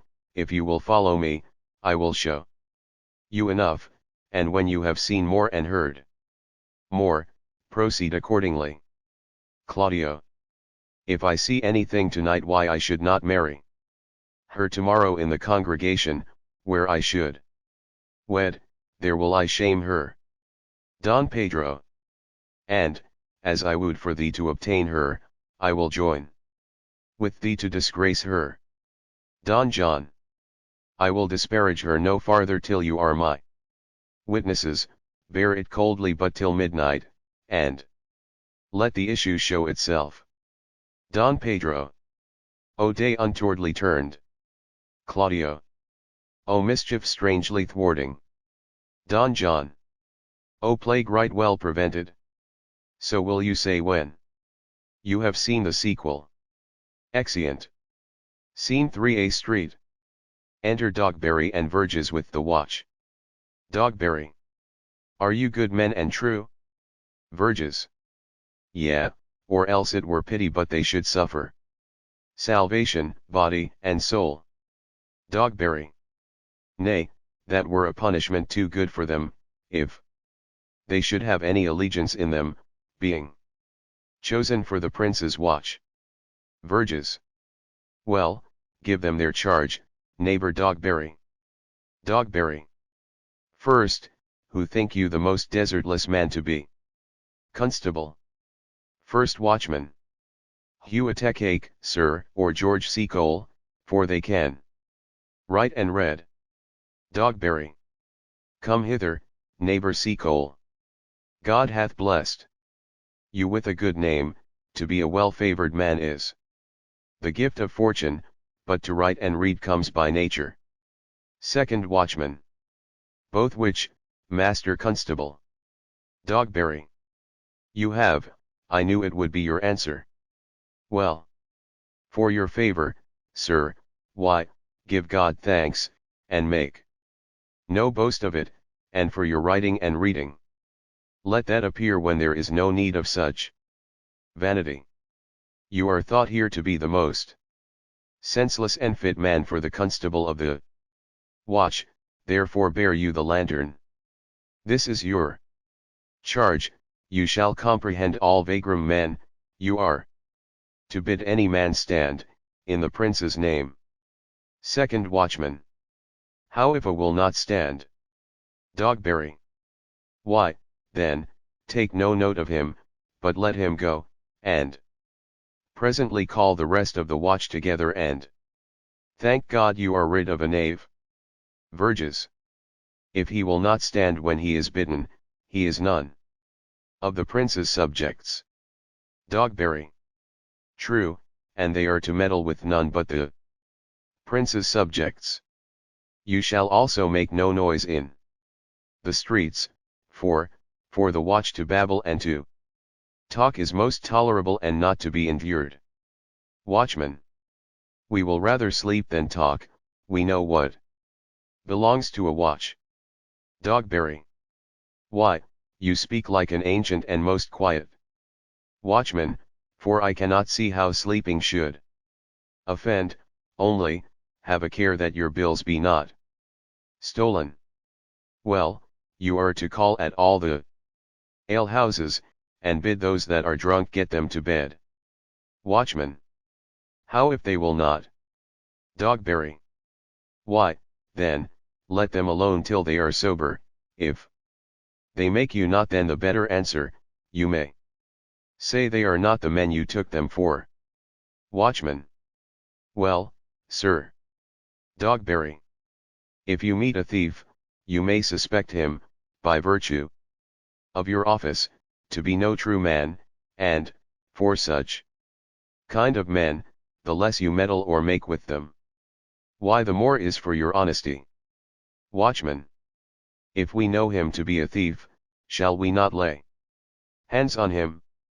Dogberry. Truly, by your office, you may, but I think they that touch pitch will be defiled. The most peaceable way for you, if you do take a thief, is to let him show himself what he is and steal out of your company. Verges. You have been always called a merciful man, partner. Dogberry. Truly, I would not hang a dog by my will, much more a man who hath any honesty in him. Verges. If you hear a child cry in the night, you must call to the nurse and bid her still it. Watchman. How if the nurse be asleep and will not hear us? Dogberry. Why, then, depart in peace, and let the child wake her with crying, for the ewe that will not hear her lamb when it bays will never answer a calf when he bleats. Verges. 'Tis very true. Dogberry. This is the end of the charge you, constable, are to present the prince's own person. If you meet the prince in the night, you may stay him. Verges. Nay, by Our Lady, that I think I cannot. Dogberry. 5 shillings to 1 on tea, with any man that knows the statutes, he may stay him, marry, not without the prince be willing, for, indeed, the watch ought to offend no man, and it is an offence to stay a man against his will. Verges. By Our Lady, I think it be so. Dogberry. Ha, ha, ha. Well, masters, good night, and there be any matter of weight chances, call up me, keep your fellows' counsels and your own, and good night. Come, neighbor. Watchman. Well, masters, we hear our charge, let us go sit here upon the church bench till 2, and then all to bed. Dogberry. One word more, honest neighbors. I pray you watch about Signor Leonato's door, for the wedding being there tomorrow, there is a great coil tonight. Adieu, be vigilant, I beseech you. Exeunt Dogberry and Verges. Enter Borachio and Conrade. Borachio. What Conrade? Watchman. A side piece. Stir not. Borachio. Conrade, I say. Conrade. Here, man, I am at thy elbow. Borachio. Mass, and my elbow itched, I thought there would a scab follow. Conrade. I will owe thee an answer for that, and now forward with thy tale. Borachio. Stand thee close, then, under this penthouse, for it drizzles rain, and I will, like a true drunkard, utter all to thee. Watchman. Aside some treason, masters, yet stand close. Borachio. Therefore know I have earned of Don John 1,000 ducats. Conrade. Is it possible that any villainy should be so dear? Borachio. Thou shouldst rather ask if it were possible any villainy should be so rich, for when rich villains have need of poor ones may make what price they will. Conrade. I wonder at it. Borachio. That shows thou art unconfirmed. Thou knowest that the fashion of a doublet, or a hat, or a cloak, is nothing to a man. Conrade. Yes, it is apparel. Borachio. I mean, the fashion. Conrade. Yes, the fashion is the fashion. Borachio. Tush. I may as well say the fool's the fool. But seest thou not what a deformed thief this fashion is? Watchman. Aside I know that deformed, has been a vile thief this 7 year, goes up and down like a gentleman, I remember his name. Borachio. Didst thou not hear somebody? Conrade. No, 'twas the vane on the house. Borachio. Seest thou not, I say, what a deformed thief this fashion is? How giddily it turns about all the hot bloods between 14 and 5 and 30? Sometimes fashioning them like Pharaoh's soldiers in the Riki painting, sometime like God bells priests in the old church window, sometime like the shaven Hercules in the smirched worm-eaten tapestry, where his codpiece seems as massy as his club. Conrade.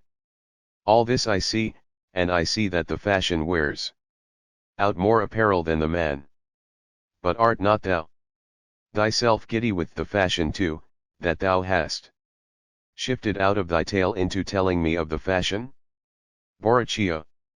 Not so, neither, but know that I have tonight wooed Margaret, the Lady Hero's gentlewoman, by the name of Hero, she leans me out at her mistress' chamber window, bids me 1,000 times good night. I tell this tale vilely. I should first tell thee how the prince, Claudio, and my master, planted and placed and possessed by my master Don John, saw afar off in the orchard this amiable encounter. Conrade. And thought they Margaret was Hero? Borachio. Two of them did, the prince and Claudio, but the devil my master knew she was Margaret, and partly by his oaths, which first possessed them, partly by the dark night, which did deceive them, but chiefly by my villainy, which did confirm any slander that Don John had made. Away went Claudio enraged, swore he would meet her, as he was appointed, next morning at the temple, and there, before the whole congregation, shame her with what he saw overnight, and send her home again without a husband. First watchman. We charge you, in the prince's name, stand. Second watchman. Call up the right master constable. We have here recovered the most dangerous piece of lechery that ever was known in the Commonwealth. First watchman. And one deformed is one of them, I know him, where's a lock? Conrade. Masters, masters. Second watchman. You'll be made bring deformed forth, I warrant you. Conrade. Masters. First watchman. Never speak, we charge you, let us obey you to go with us. Borachio. We are like to prove a goodly commodity, being taken up of these men's bills. Conrade. A commodity in question, I warrant you. Come, we'll obey you. Exeunt. Scene 4. Hero's apartment. Enter Hero, Margaret, and Ursula. Hero. Good Ursula, wake my cousin Beatrice, and desire her to rise. Ursula. I will, lady. Hero. And bid her come hither. Ursula. Well. Exit. Margaret. Troth, I think your other rubato were better. Hero. No, pray thee, good Meg, I'll wear this. Margaret. By my troth, s not so good, and I warrant your cousin will say so. Hero. My cousin's a fool, and thou art another, I'll wear none but this. Margaret. I like the new tire within excellently, if the hair were a thought browner, and your gown's a most rare fashion, I faith. I saw the Duchess of Milan's gown that they praise so. Hero. Oh, that exceeds, they say. Margaret. By my troth, s but a nightgown in respect of yours, cloth o' gold, and cuts, and laced with silver, set with pearls, down sleeves, side sleeves, and skirts, round underborne with a bluish tinsel. But for a fine, quaint, graceful, and excellent fashion, yours is worth 10 onti. Hero. God give me joy to wear it, for my heart is exceeding heavy. Margaret. 'Twill be heavier soon by the weight of a man.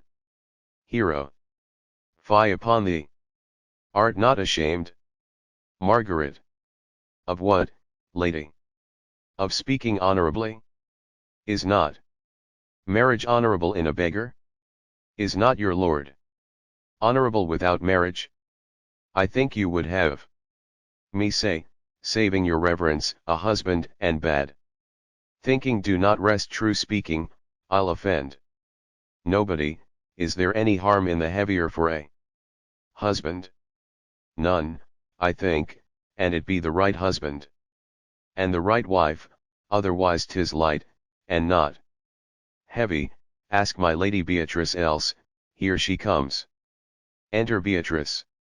Hero. Good morrow, cuz. Beatrice. Good morrow, sweet hero. Hero. Why, how now? Do you speak in the sick tune? Beatrice. I am out of all other tune, methinks. Margaret.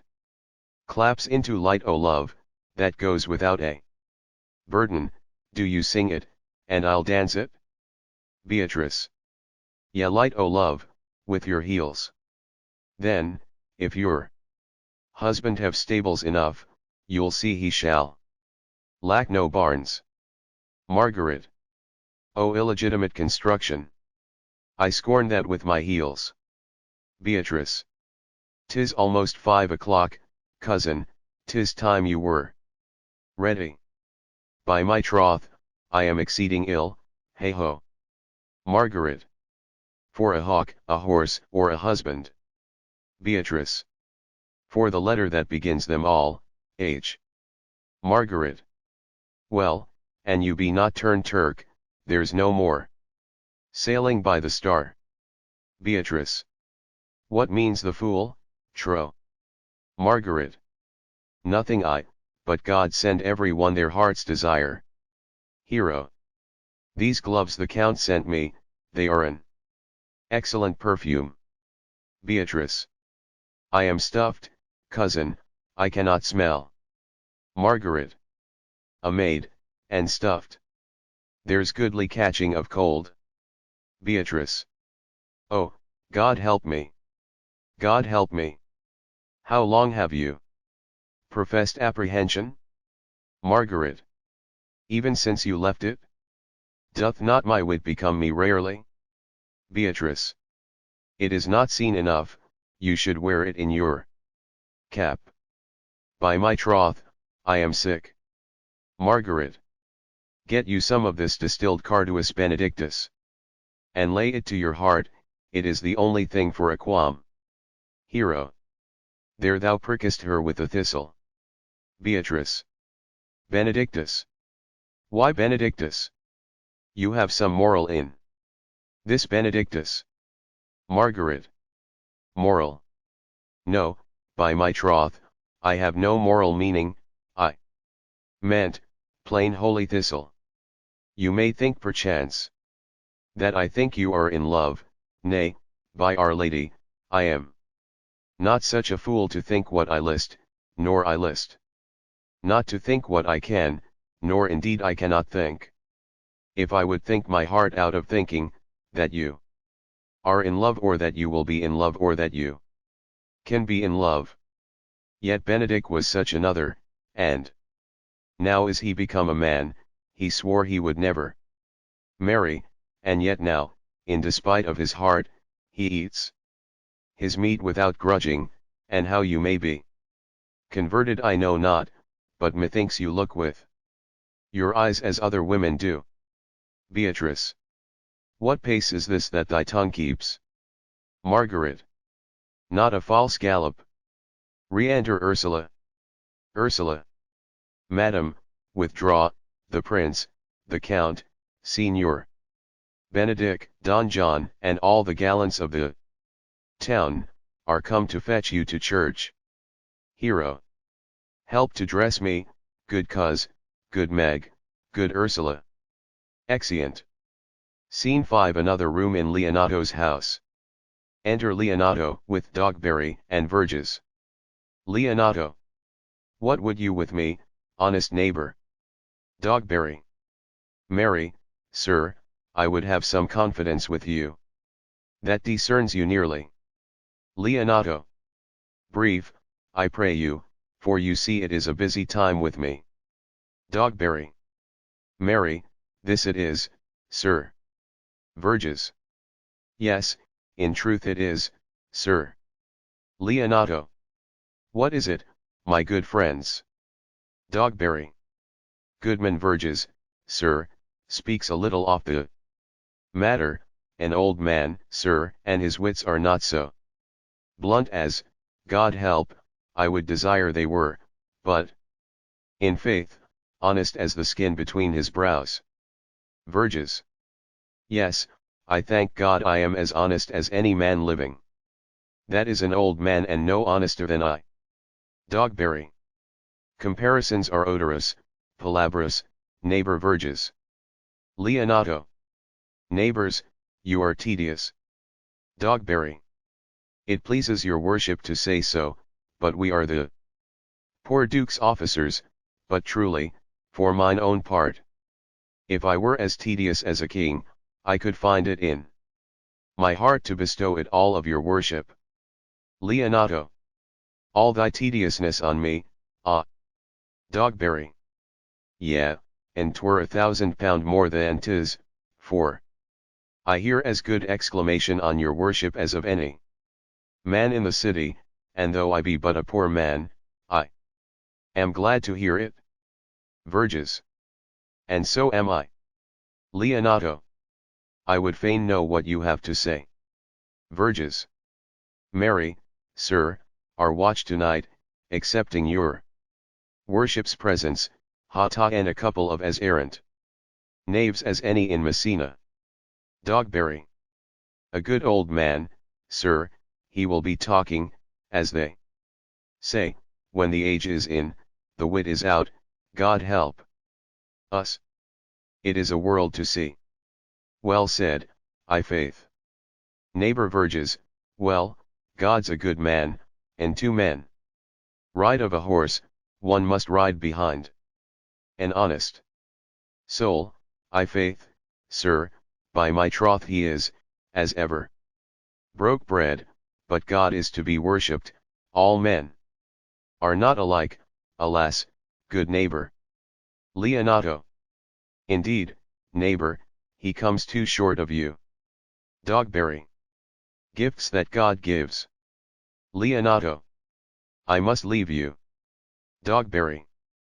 One word, sir, our watch, sir, have indeed comprehended two auspicious persons, and we would have them this morning examined before your worship. Leonato. Take their examination yourself and bring it me, I am now in great haste, as it may appear unto you. Dogberry. It shall be suffocance. Leonato.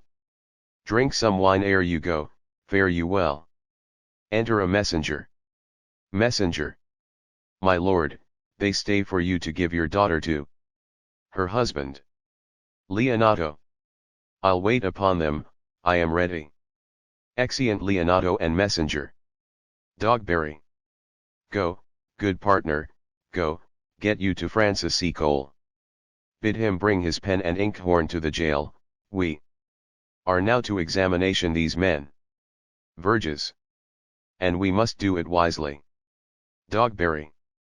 We will spare for no wit, I warrant you, here's that shall drive some of them to a non-come, only get the learned writer to set down our excommunication and meet me at the jail.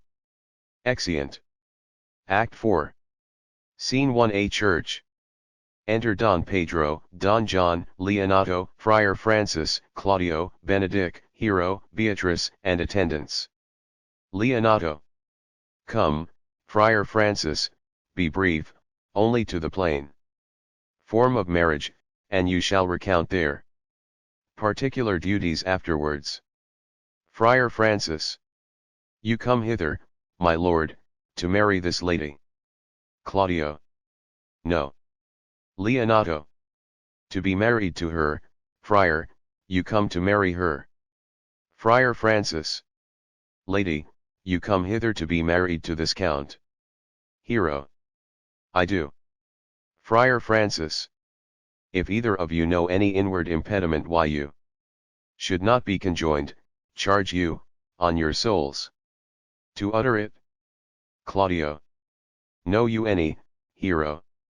Hero. None, my lord. Friar Francis. Know you any, Count? Leonato. I dare make his answer, none. Claudio.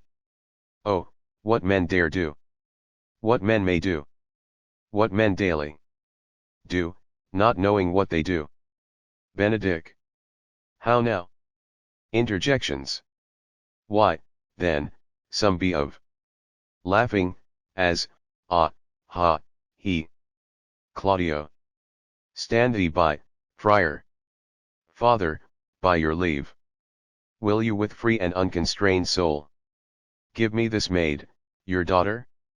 Leonato. As freely, son, as God did give her me. Claudio. And what have I to give you back, whose worth may counterpoise this rich and precious gift? Don Pedro. Nothing, unless you render her again. Claudio. Sweet prince, you learn me noble thankfulness. There, Leonato, take her back again. Give not this rotten orange to your friend. She's but the sign and semblance of her honor. Behold how like a maid she blushes here. Oh, what authority and show of truth!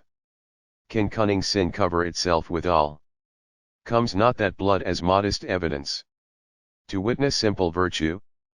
Would you not swear, all you that see her, that she were a maid, by these exterior shows? But she is none. She knows the heat of a luxurious bed. Her blush is guiltiness, not modesty. Leonato. What do you mean, my lord? Claudio. Not to be married. Not to knit my soul to an approved wanton. Leonato. Dear my lord, if you, in your own proof, have vanquished the resistance of her youth, and made defeat of her virginity. Claudio. I know what you would say, if I have known her. You will say she did embrace me as a husband, and so extenuate the forehand sin. No, Leonato. I never tempted her with word too large, but, as a brother to his sister, showed bashful sincerity and comely love. Hero. And seemed I ever otherwise to you? Claudio. Out on thee. Seeming. I will write against it. You seem to me as Dion in her orb, as chaste as is the bud ere it be blown. But you are more intemperate in your blood than Venus, or those pampered animals that rage in savage sensuality. Hero. Is my lord well, that he doth speak so wide? Leonato. Sweet prince, why speak not you? Don Pedro. What should I speak? I stand disinured, that have gone about to link my dear friend to a common stale. Leonato. Are these things spoken, or do I but dream? Don John. Sir, they are spoken, and these things are true. Benedict. This looks not like a nuptial. Hero. True. O God. Claudio. Leonato, stand I here? Is this the prince? Is this the prince's brother? Is this face Hero's? Are our eyes our own? Leonato. All this is so, but what of this, my lord? Claudio. Let me but move one question to your daughter, and, by that fatherly and kindly power that you have in her, bid her answer truly. Leonato. I charge thee do so, as thou art my child. Hero. Oh, God defend me! How am I beset? What kind of catechizing call you this? Claudio. To make you answer truly to your name. Hero. Is it not Hero?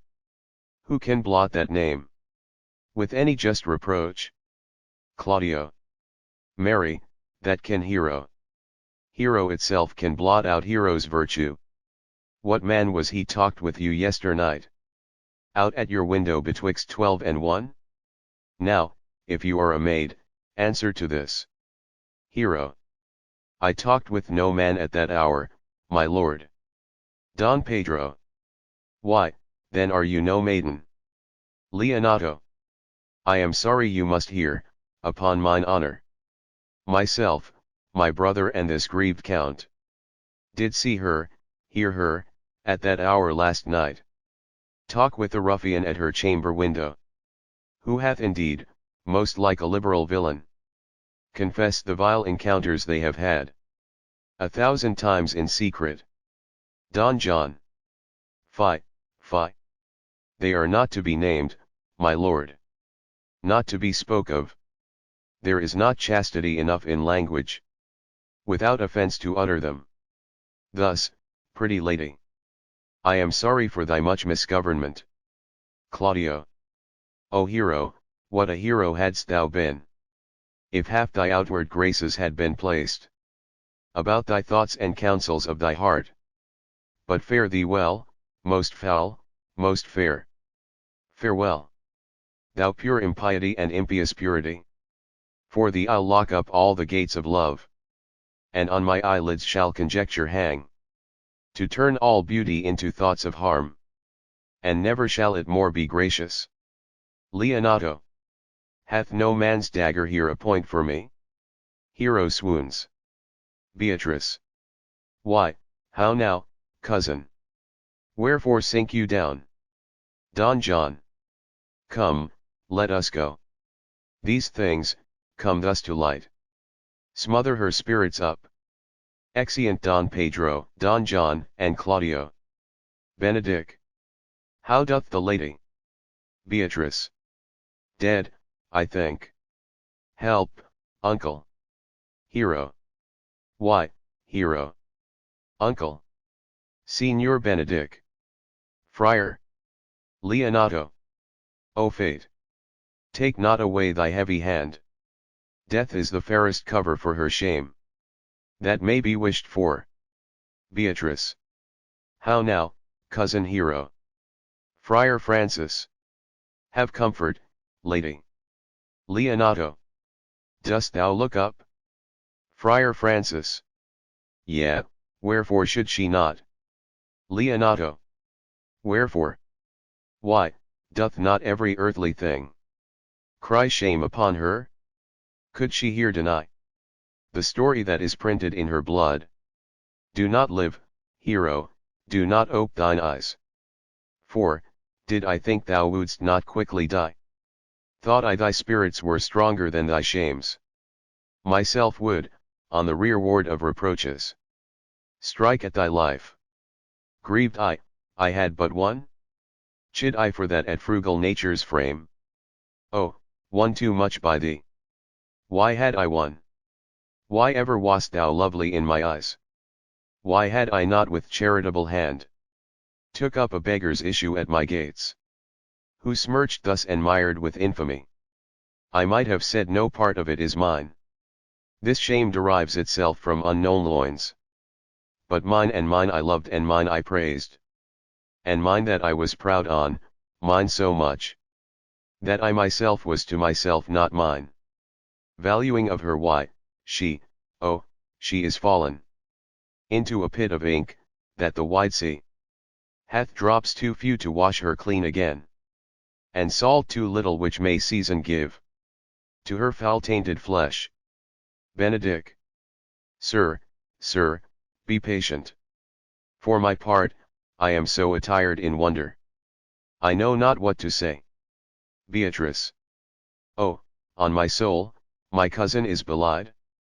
Benedick. Lady, were you her bedfellow last night? Beatrice. No, truly not, although, until last night, I have this 12-month been her bedfellow. Leonato. Confirmed. Oh, that is stronger made.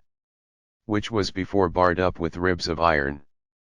Would the two princes lie, and Claudio lie? Who loved her so, that, speaking of her foulness, washed it with tears? Hence from her. Let her die. Friar Francis.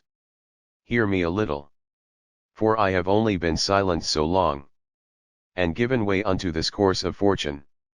By noting of the lady I have marked 1,000 blushing apparitions.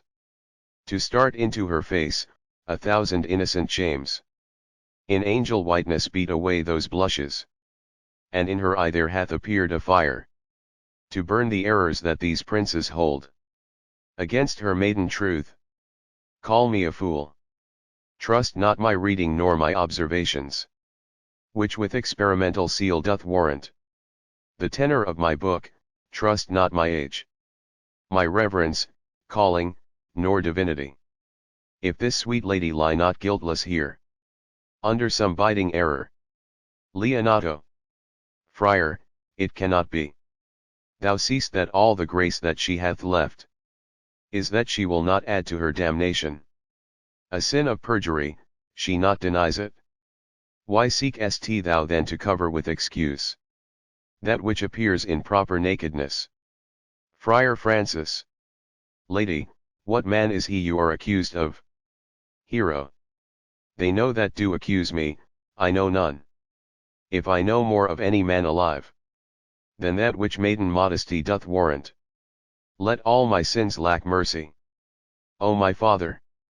Prove you that any man with me conversed at hours unmeet, or that I yesternight maintained a change of words with any creature.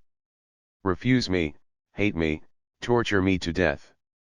Friar Francis. There is some strange misprision in the princes. Benedict. Two of them have the very bent of honor. And if their wisdoms be misled in this, the practice of it lives in John the Bastard, whose spirits toil in frame of villainies. Leonato. I know not. If they speak but truth of her, these hands shall tear her, if they wrong her honor. The proudest of them shall well hear of it. Time hath not yet so dried this blood of mine, nor age so eat up my invention, nor fortune made such havoc of my means, nor my bad life reft me so much of friends. But they shall find, awaked in such a kind, both strength of limb and policy of mind, ability in means and choice of friends, to quit me of them throughly. Friar Francis. Pause a while, and let my counsel sway you in this case. Your daughter here the princes left for dead. Let her a while be secretly kept in, and publish it that she is dead indeed. Maintain a mourning ostentation, and on your family's old monument, hang mournful epitaphs and do all rites that appertain unto a burial. Leonato. What shall become of this? What will this do? Friar Francis. Mary, this well carried shall on her behalf change slander to remorse, that is some good. But not for that dream I on this strange course, but on this travail look for greater birth. She dying, as it must so be maintained, upon the instant that she was accused, shall be lamented, pitied, and excused of every hearer, for it so falls out, that what we have we prize not to the worth, whiles we enjoy it, but being lacked and lost, why, then we rack the value, then we find the virtue that possession would not show us, whiles it was ours. So will it fare with Claudio, when he shall hear she died upon his words. The idea of her life shall sweetly creep into his study of imagination, and every lovely organ of her life shall come apparelled in more precious habit, more moving, delicate, and full of life, into the eye and prospect of his soul, than when she lived indeed. Then shall he mourn, if ever love had interest in his liver, and wish he had not so accused her. No, though he thought his accusation true. Let this be so, and doubt not but success will fashion the event in better shape. Then I can lay it down in likelihood. But if all aim but this be levelled false, the supposition of the lady's death will quench the wonder of her infamy. And if it sort not well, you may conceal her, as best befits her wounded reputation, in some reclusive and religious life, out of all eyes, tongues, minds, and injuries. Benedict. Signor Leonato, let the friar advise you. And though you know my inwardness and love is very much unto the prince and Claudio, yet, by mine honor, I will deal in this as secretly and justly as your soul should with your body. Leonato. Being that I flow in grief, the smallest twine may lead me. Friar Francis. 'Tis well consented, presently away. For to strange sores strangely they strain the cure. Come, lady, die to live, this wedding day perhaps is but prolonged, have patience and endure. Exeunt all but Benedict and Beatrice. Benedict. Lady Beatrice, have you wept all this while? Beatrice. Yea, and I will weep a while longer. Benedict. I will not desire that. Beatrice. You have no reason, I do it freely. Benedict. Surely I do believe your fair cousin is wronged. Beatrice. Ah, how much might the man deserve of me that would right her? Benedict. Is there any way to show such friendship? Beatrice. A very even way, but no such friend. Benedick. May a man do it? Beatrice. It is a man's office, but not yours. Benedick. I do love nothing in the world so well as you, is not that strange? Beatrice. As strange as the thing I know not. It were as possible for me to say I loved nothing so well as you, but believe me not, and yet I lie not, I confess nothing, nor I deny nothing. I am sorry for my cousin. Benedick. By my sword, Beatrice, thou lovest me. Beatrice. Do not swear, and eat it. Benedick. I will swear by it that you love me, and I will make him eat it that says I love not you. Beatrice. Will you not eat your word? Benedick. With no sauce that can be devised to it? I protest. I love thee. Beatrice. Why, then, God forgive me. Benedick. What offense, sweet Beatrice? Beatrice. You have stayed me in a happy hour, I was about to protest I loved you. Benedick. And do it with all thy heart. Beatrice. I love you with so much of my heart that none is left to protest. Benedick. Come, bid me do anything for thee. Beatrice. Kill Claudio. Benedick. Ha! Not for the wide world. Beatrice. You kill me to deny it? Farewell. Benedick. Tarry, sweet Beatrice. Beatrice. I am gone, though I am here, there is no love in you, nay, I pray you, let me go. Benedick. Beatrice. Beatrice. In faith, I will go. Benedick. We'll be friends first. Beatrice. You dare easier be friends with me than fight with mine enemy. Benedick. Is Claudio thine enemy? Beatrice. Is he not approved in the height a villain, that hath slandered, scorned, dishonoured my kinswoman? Oh! That I were a man! What, bear her in hand until they come to take hands, and then, with public accusation, uncovered slander, unmitigated rancour. O God, that I were a man! I would eat his heart. In the marketplace. Benedick. Hear me, Beatrice. Beatrice. Talk with a man out at a window. A proper saying. Benedick. Nay, but, Beatrice. Beatrice. Sweet hero. She is wronged, she is slandered, she is undone. Benedick. Beat. Beatrice. Princes and counties. Surely, a princely testimony. A goodly count, Count Comfect, a sweet gallant. Surely. Oh that I were a man for his sake. Or that I had any friend would be a man for my sake. But manhood is melted into courtesies, valor into compliment, and men are only turned into tongue, and trim ones too. He is now as valiant as Hercules. That only tells a lie and swears it. I cannot be a man with wishing, therefore I will die a woman with grieving. Benedick. Tarry, good Beatrice. By this hand, I love thee. Beatrice. Use it for my love some other way than swearing by it. Benedick. Think you in your soul the Count Claudio hath wronged Hero? Beatrice. Yea, as sure as I have a thought or a soul. Benedick. Enough, I am engaged, I will challenge him. I will kiss your hand, and so I leave you. By this hand, Claudio shall render me a dear account. As you hear of me, so think of me. Go, comfort your cousin, I must say she is dead, and so, farewell. Exeunt. Scene 2a Prison. Enter Dogberry, Verges, and Sexton, in gowns, and the watch, with Conrade and Borachio.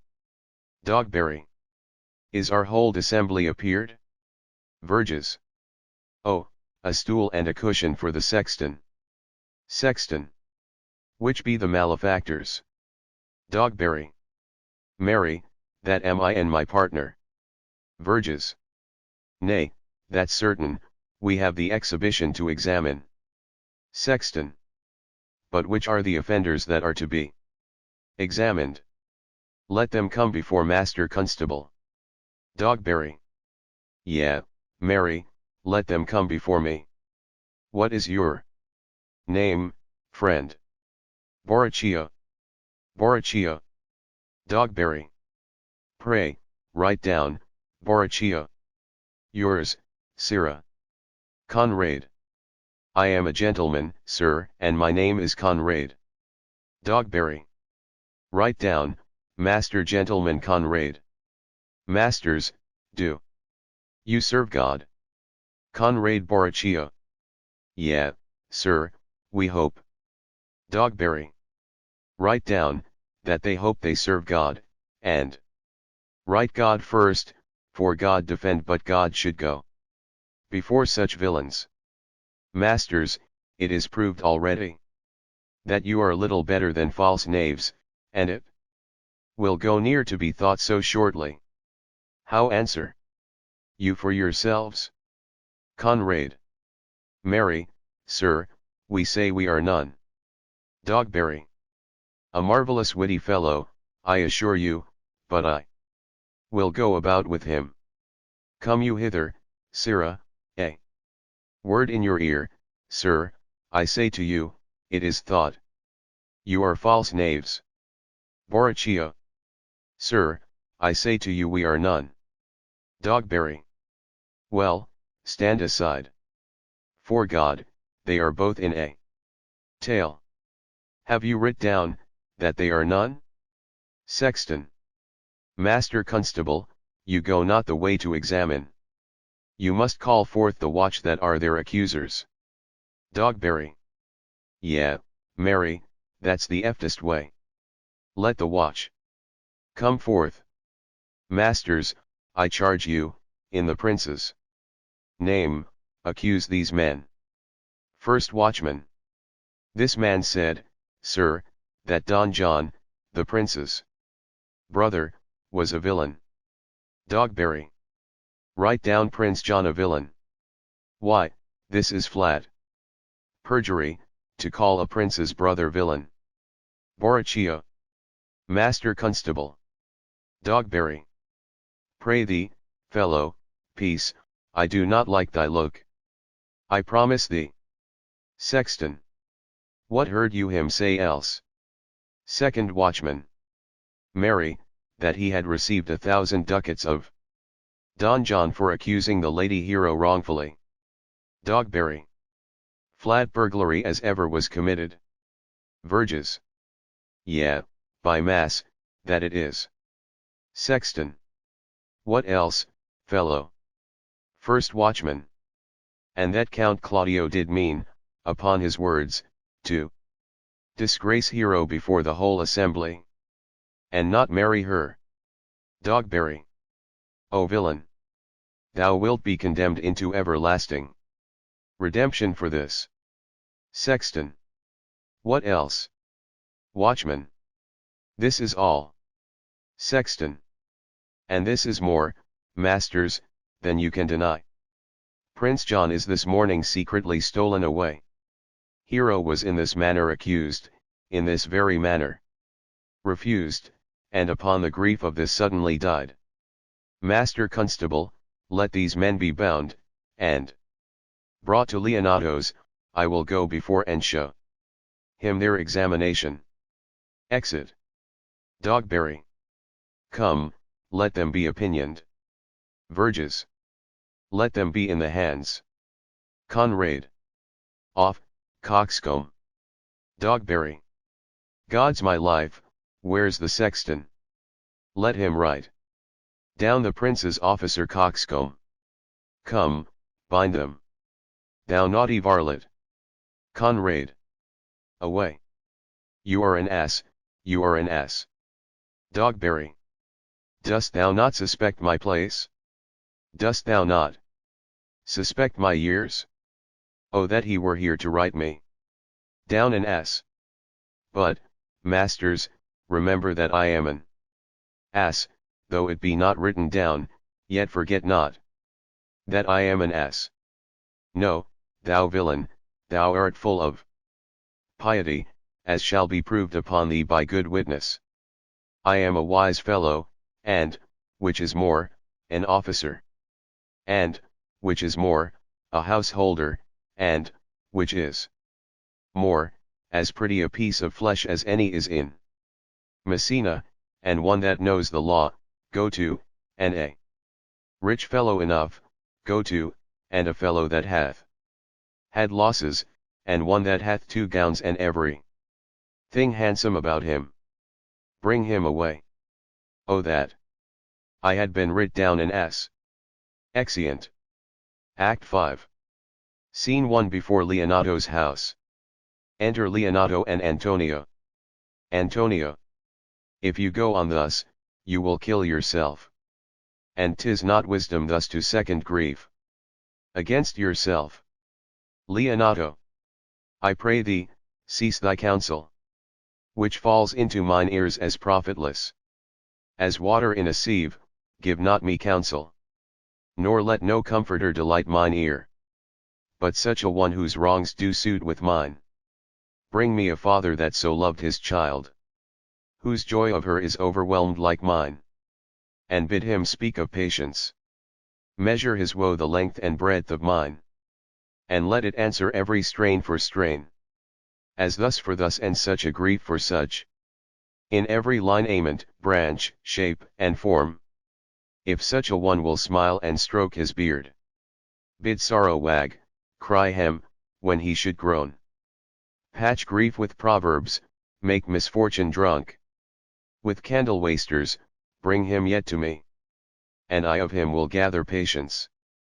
But there is no such man, for, brother, men can counsel and speak comfort to that grief, which they themselves not feel, but, tasting it, their counsel turns to passion, which before would give perceptual medicine to rage, fetter strong madness in a silken thread, charm ache with air and agony with words. No, no, 'tis all men's office to speak patience to those that wring under the load of sorrow, but no man's virtue nor sufficiency to be so moral when he shall endure the like himself. Therefore give me no counsel. My griefs cry louder than advertisement. Antonio. Therein do men from children nothing differ. Leonato. I pray thee, peace. I will be flesh and blood. For there was never yet philosopher that could endure the toothache patiently. However they have writ the style of gods, and made a push at chance and sufferance. Antonio. Yet bend not all the harm upon yourself. Make those that do offend you suffer too. Leonato. There thou speakest reason, nay, I will do so. My soul doth tell me Hero is belied. And that shall Claudio know, so shall the prince, and all of them that thus disinnure her. Antonio. Here comes the prince and Claudio hastily. Enter Don Pedro and Claudio. Don Pedro. Good den, good den. Claudio. Good day to both of you. Leonato.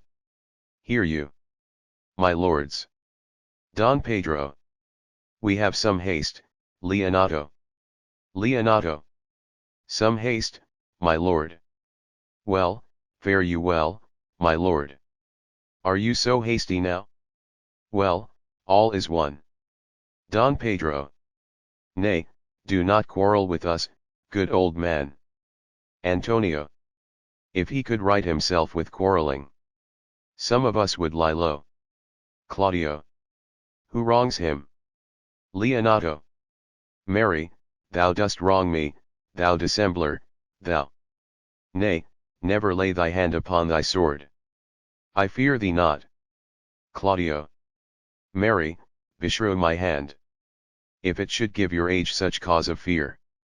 In faith, my hand meant nothing to my sword. Leonato.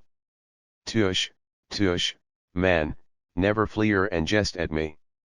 I speak not like a dotard nor a fool. As under privilege of age to brag. What I have done being young, or what would do. Were I not old. No, Claudio, to thy head. Thou hast so wronged mine innocent child and me, that I am forced to lay my reverence by. And, with grey hairs and bruise of many days, do challenge thee to trial of a man. I say thou hast belied mine innocent child. Thy slander hath gone through and through her heart. And she lies buried with her ancestors.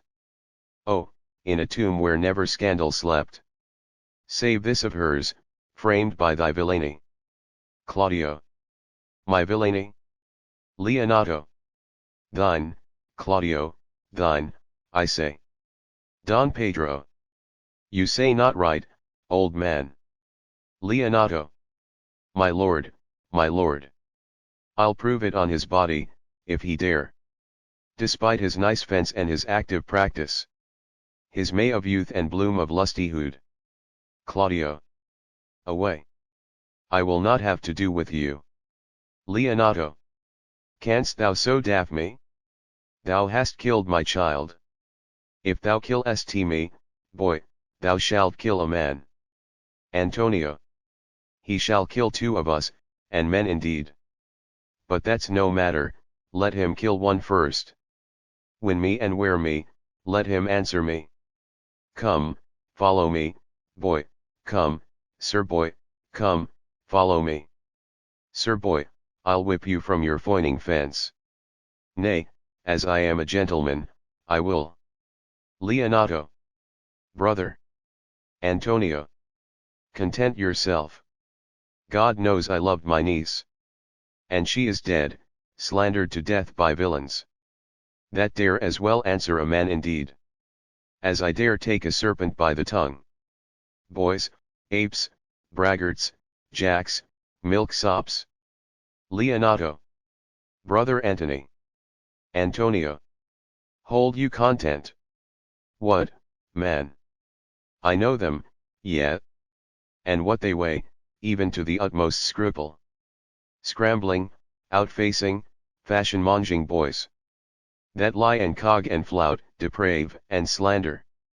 Go antically, show outward hideousness. And speak off half a dozen dangerous words. How they might hurt their enemies, if they durst. And this is all. Leonato. But, brother Antony.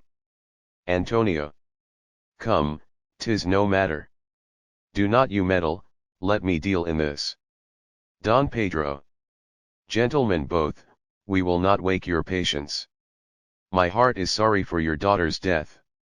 But, on my honor, she was charged with nothing. But what was true and very full of proof. Leonato. My lord, my lord. Don Pedro. I will not hear you. Leonato. No.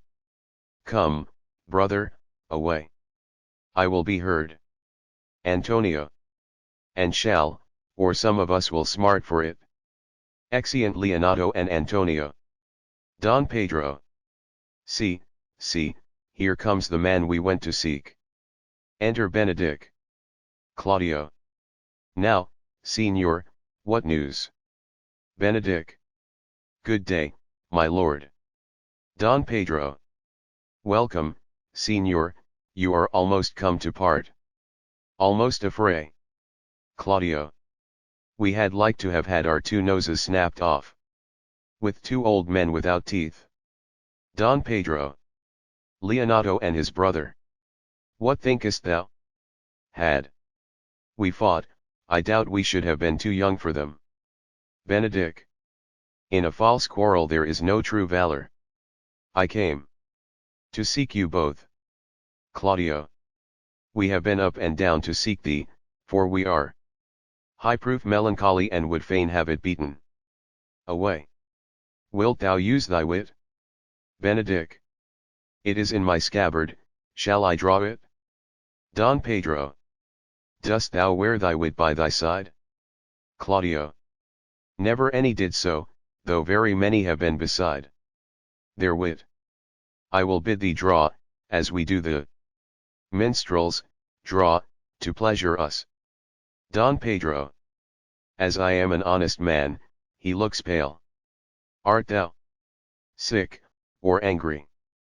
Claudio. What, courage, man! What though care killed a cat? Thou hast mettle enough in thee to kill care. Benedict. Sir, I shall meet your wit in the career, and you charge it against me. I pray you choose another subject. Claudio. Nay, then, give him another staff, this last was broke cross. Don Pedro. By this light, he changes more and more, I think. He be angry indeed. Claudio. If he be, he knows how to turn his girdle. Benedict. Shall I speak a word in your ear? Claudio. God bless me from a challenge. Benedict. Aside to Claudio, you are a villain, I jest not. I will make it good how you dare, with what you dare, and when you dare. Do me right, or I will protest your cowardice. You have killed a sweet lady, and her death shall fall heavy on you. Let me hear from you. Claudio. Well, I will meet you, so I may have good cheer. Don Pedro. What, a feast, a feast. Claudio. I faith, I thank him, he hath bid me to a calf's head and a capon, the which if I do not carve most curiously, say my knife's naught.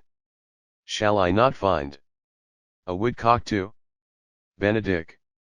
Sir, your wit ambles well, it goes easily. Don Pedro. I'll tell thee how Beatrice praised thy wit the other day. I said, thou hadst a fine wit, true. Said she, a fine little one. No, said I, a great wit right, says she, a great gross one. Nay, said I, a good wit just, said she, it hurts nobody. Nay, said I, the gentleman is wise certain, said she, a wise gentleman. Nay, said I, he hath the tongues that I believe, said she, for he swore a thing to me on Monday night, which he first wore on Tuesday morning. There's a double tongue, there's two tongues. Thus did she, an hour together, transshape thy particular virtues, yet at last she concluded with a sigh, thou wast the properest man in Italy. Claudio. For the which she wept heartily and said she cared not. Don Pedro. Yeah, that she did, but yet, for all that, and if she did not hate him deadly, she would love him dearly. The old man's daughter told us all. Claudio. All, and, moreover, God saw him when he was hid in the garden. Don Pedro. But when shall we set the savage bull's horns on the sensible Benedict's head? Claudio. Yeah, and text underneath, here dwells Benedict the married man? Benedict. Fare you well, boy, you know my mind. I will leave you now to your gossip-like humor, you break jests as braggarts do their blades, which God be thanked hurt not. My lord, for your many courtesies I thank you. I must discontinue your company, your brother the bastard is fled from Messina, you have among you killed a sweet and innocent lady. For my lord lack beard there, he and I shall meet, and, till then, peace be with him. Exit. Don Pedro. He is in earnest. Claudio. In most profound earnest, and, I'll warrant you, for the love of Beatrice. Don Pedro. And hath challenged thee? Claudio. Most sincerely. Don Pedro. What a pretty thing man is when he goes in his doublet and hose and leaves off his wit. Claudio. He is then a giant to an ape, but then is an ape a doctor to such a man. Don Pedro. But, soft you, let me be, pluck up, my heart, and be sad. Did he not say, my brother was fled? Enter Dogberry, Verges, and the watch, with Conrade and Borachio. Dogberry. Come you, sir, if justice cannot tame you, she shall ne'er weigh more reasons in her balance, nay. And you be a cursing hypocrite once, you must be looked to. Don Pedro. How now? 2 of my brother's men bound. Borachio. 1. Claudio. Hearken after their offense, my lord. Don Pedro. Officers, what offense have these men done? Dogberry. Marry, sir, they have committed false report. Moreover, they have spoken untruths, secondarily. They are slanders, sixth and lastly, they have belied a lady, thirdly, they have verified unjust things, and, to conclude, they are lying knaves. Don Pedro. First, I ask thee what they have done, thirdly, I ask thee what's their offense, sixth and lastly, why they are committed, and, to conclude, what you lay to their charge. Claudio. Rightly reasoned, and in his own division, and, by my troth, there's one meaning well suited. Don Pedro. Who have you offended, masters, that you are thus bound to your answer? This learned constable is too cunning to be understood. What's your offense? Borachio. Sweet prince, let me go no farther to mine answer. Do you hear me, and let this count kill me? I have deceived even your very eyes, what your wisdoms could not discover, these shallow fools have brought to light, who in the night overheard me confessing to this man how Don John your brother incensed me to slander the lady Hero, how you were brought into the orchard and saw me court Margaret in Hero's garments, how you disgraced her, when you should marry her, my villainy they have upon record, which I had rather seal with my death than repeat over.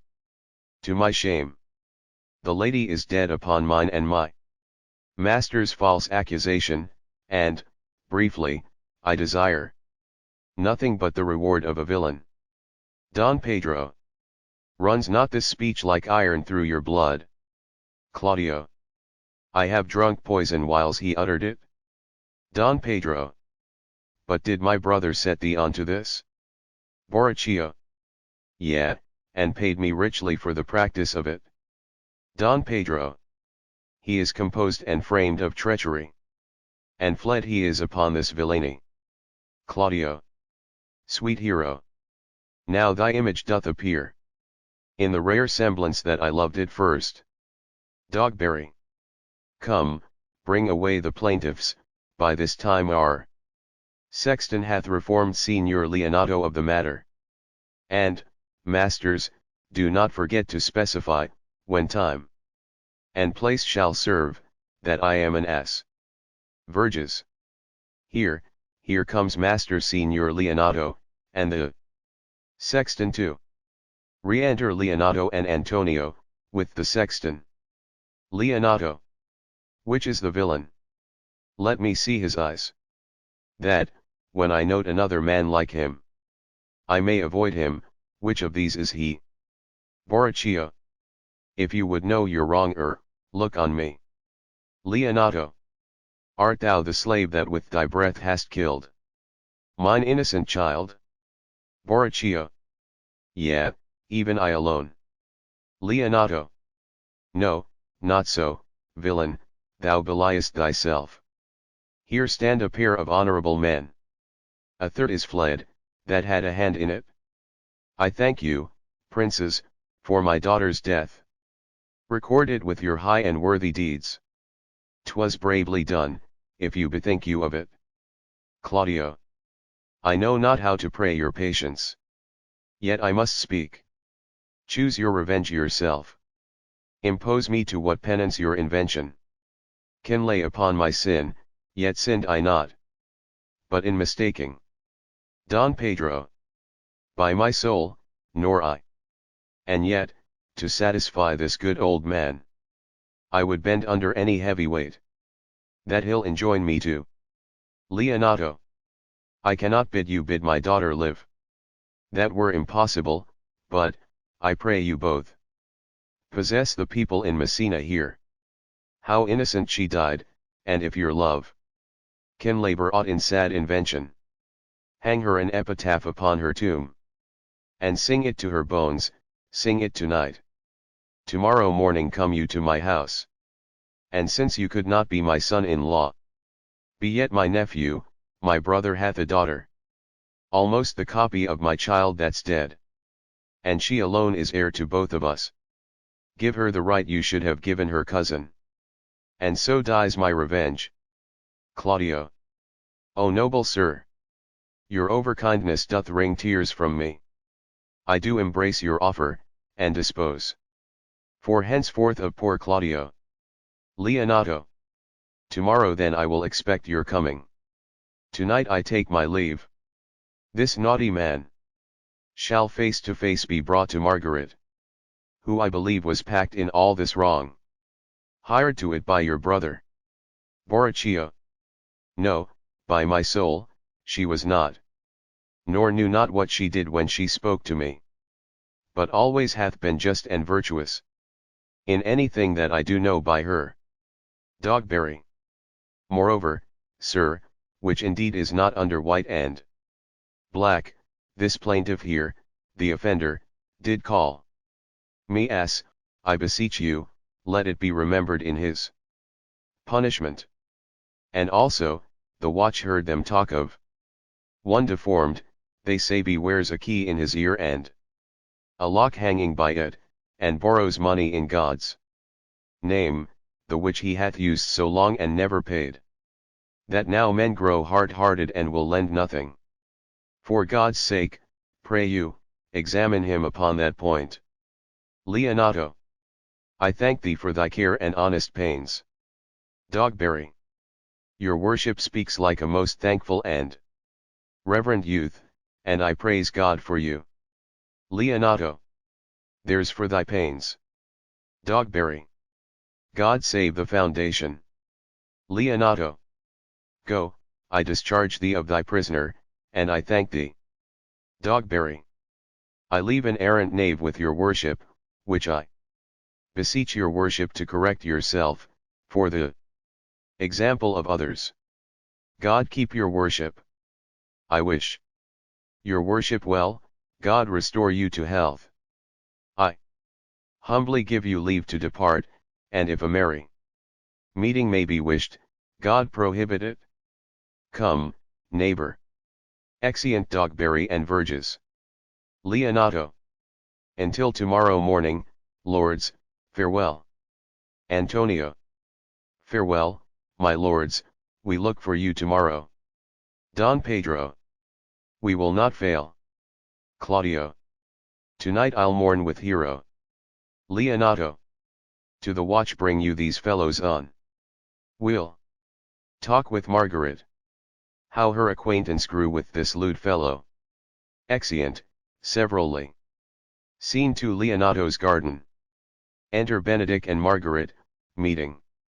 Benedick. Pray thee, sweet mistress Margaret, deserve well at my hands by helping me to the speech of Beatrice. Margaret. Will you then write me a sonnet in praise of my beauty? Benedick. In so high a style, Margaret, that no man living shall come over it, for, in most comely truth, thou deservest it? Margaret. To have no man come over me. Why, shall I always keep below stairs? Benedick. Thy wit is as quick as the greyhound's mouth, it catches. Margaret. And yours as blunt as the fencer's foils, which hit, but hurt not. Benedick. A most manly wit, Margaret, it will not hurt a woman, and so, I pray thee, call Beatrice, I give thee the bucklers. Margaret. Give us the swords, we have bucklers of our own. Benedick.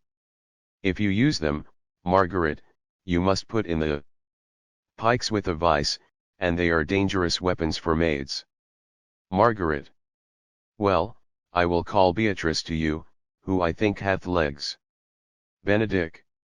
And therefore will come. Exit Margaret. Sings. The God of love. That sits above. And knows me, and knows me. How pitiful I deserve.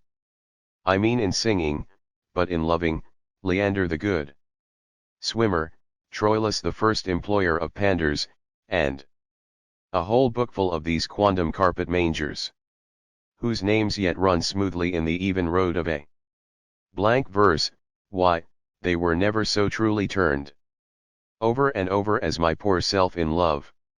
Mary, I cannot show it in rhyme, I have tried, I can find out no rhyme to lady but baby, an innocent rhyme, for scorn, horn, a hard rhyme, for school, fool, a babbling rhyme, very ominous. Endings, no, I was not born under a rhyming planet. Nor I cannot woo in festival terms. Enter Beatrice. Sweet Beatrice, wouldst thou come when I called thee? Beatrice. Yea, Signor, and depart when you bid me. Benedick. Oh, stay but till then. Beatrice. Then is spoken, fare you well now, and yet, ere I go, let me go with that I came, which is, with knowing what hath passed between you and Claudio. Benedick. Only foul words, and thereupon I will kiss thee. Beatrice. Foul words is but foul wind, and foul wind is but foul breath, and foul breath is noisome, therefore I will depart unkissed. Benedick. Thou hast fright the word out of his right sense. So forcible is thy wit. But I must tell thee plainly, Claudio undergoes my challenge, and either I must shortly hear from him, or I will subscribe him a coward. And, I pray thee now, tell me for which of my bad parts didst thou first fall in love with me? Beatrice. For them all together, which maintain so politic a state of evil that they will not admit any good part to intermingle with them. But for which of my good parts did you first suffer love for me? Benedick. Suffer love. A good epithet. I do suffer love. Indeed, for I love thee against my will. Beatrice. In spite of your heart, I think, alas, poor heart. If you spite it for my sake, I will spite it for yours, for I will never love that which my friend hates. Benedick. Thou and I are too wise to woo peaceably. Beatrice. It appears not in this confession, there's not one wise man among 20 that will praise himself. Benedick. An old instance, Beatrice, that lived in the lime of good neighbors. If a man do not erect in this age his own tomb ere he dies, he shall live no longer in monument than the bell rings and the widow weeps. Beatrice. And how long is that, think you? Benedick. Question, why, an hour in clamour and a quarter in room, therefore is it most expedient for the wise, if Don Worm, his conscience, find no impediment to the contrary, to be the trumpet of his own virtues, as I am to myself. So much for praising myself, who, I myself will bear witness, is praiseworthy. And now tell me, how doth your cousin? Beatrice. Very ill. Benedick. And how do you? Beatrice. Very ill too. Benedick. Serve God, love me and mend. There will I leave You too, for here comes one in haste. Enter Ursula. Ursula. Madam, you must come to your uncle. Yonder sold. Coil at home, it is proved my lady hero hath been falsely accused, the prince and Claudio mightily abused, and Don John is the author of all, who is fed and gone. Will you come presently? Beatrice. Will you go hear this news, Signor Benedick? I will live in thy heart, die in thy lap, and be buried in thy eyes, and moreover I will go with thee to thy uncle's. Exeunt. Scene 3. A church. Enter Don Pedro, Claudio, and 3 or 4 with tapers. Claudio. Is this the monument of Leonardo? Lord. It is, my lord. Claudio. Reading out of a scroll. Done to death by slanderous tongues. Was the hero that here lies. Death, in guerdon of her wrongs, gives her fame which never dies. So the life that died with shame lives in death with glorious fame. Hang thou there upon the tomb, praising her when I am dumb. Now, music, sound, and sing your solemn hymn. Song. Pardon, goddess of the night, those that slew thy virgin night. For the which, with songs of woe, round about her tomb they go. Midnight, assist our moan. Help us to sigh and groan. Heavily, heavily. Graves, yawn, and yield your dead, till death be uttered. Heavily, heavily. Claudio. Now, unto thy bones good night. Yearly will I do this right. Don Pedro. Good morrow, masters, put your torches out. The wolves have prayed, and look, the gentle day, before the wheels of Phoebus, round about, dapples the drowsy east with spots of grey. Thanks to you all, and leave us, fare you well. Claudio. Good morrow, masters, each his several way. Don Pedro.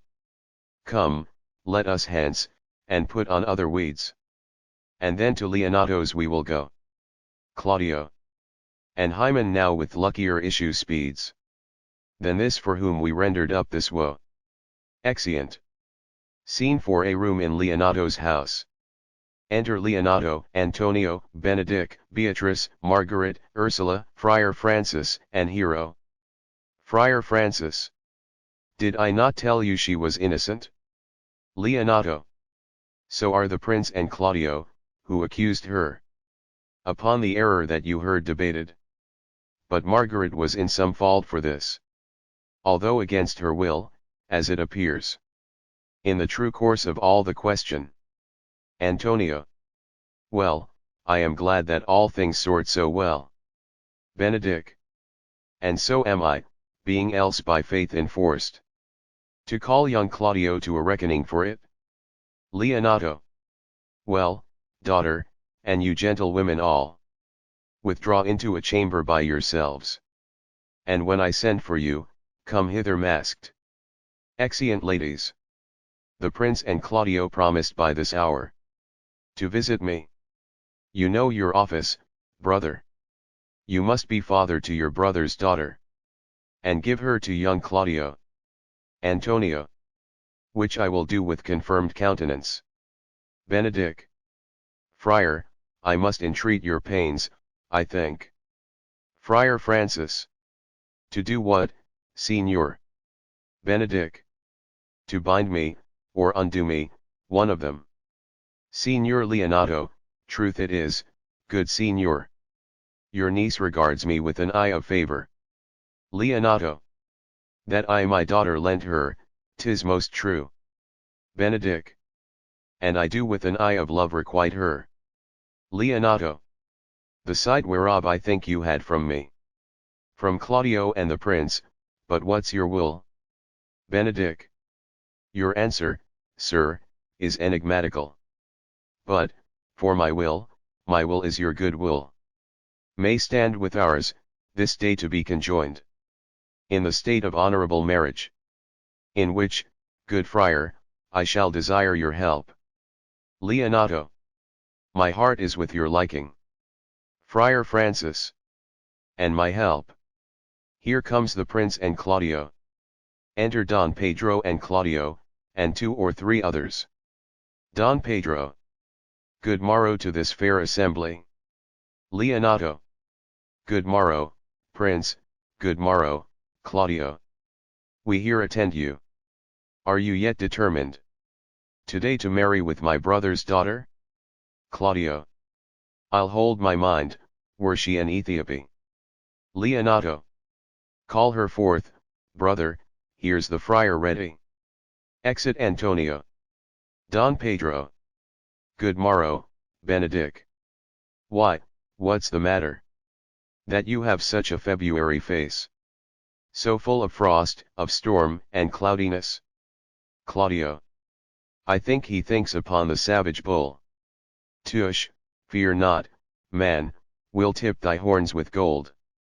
And all Europa shall rejoice at thee. As once Europa did at lusty Jove, when he would play the noble beast in love. Benedict. Bull Jove, sir, had an amiable low. And some such strange bull leaped your father's cow, and got a calf in that same noble feed. Much like to you, for you have just his bleed. Claudio. For this I owe you, here comes other reckonings. Re-enter Antonio, with the ladies masked. Which is the lady I must seize upon? Antonio. This same is she, and I do give you her. Claudio. Why, then she's mine.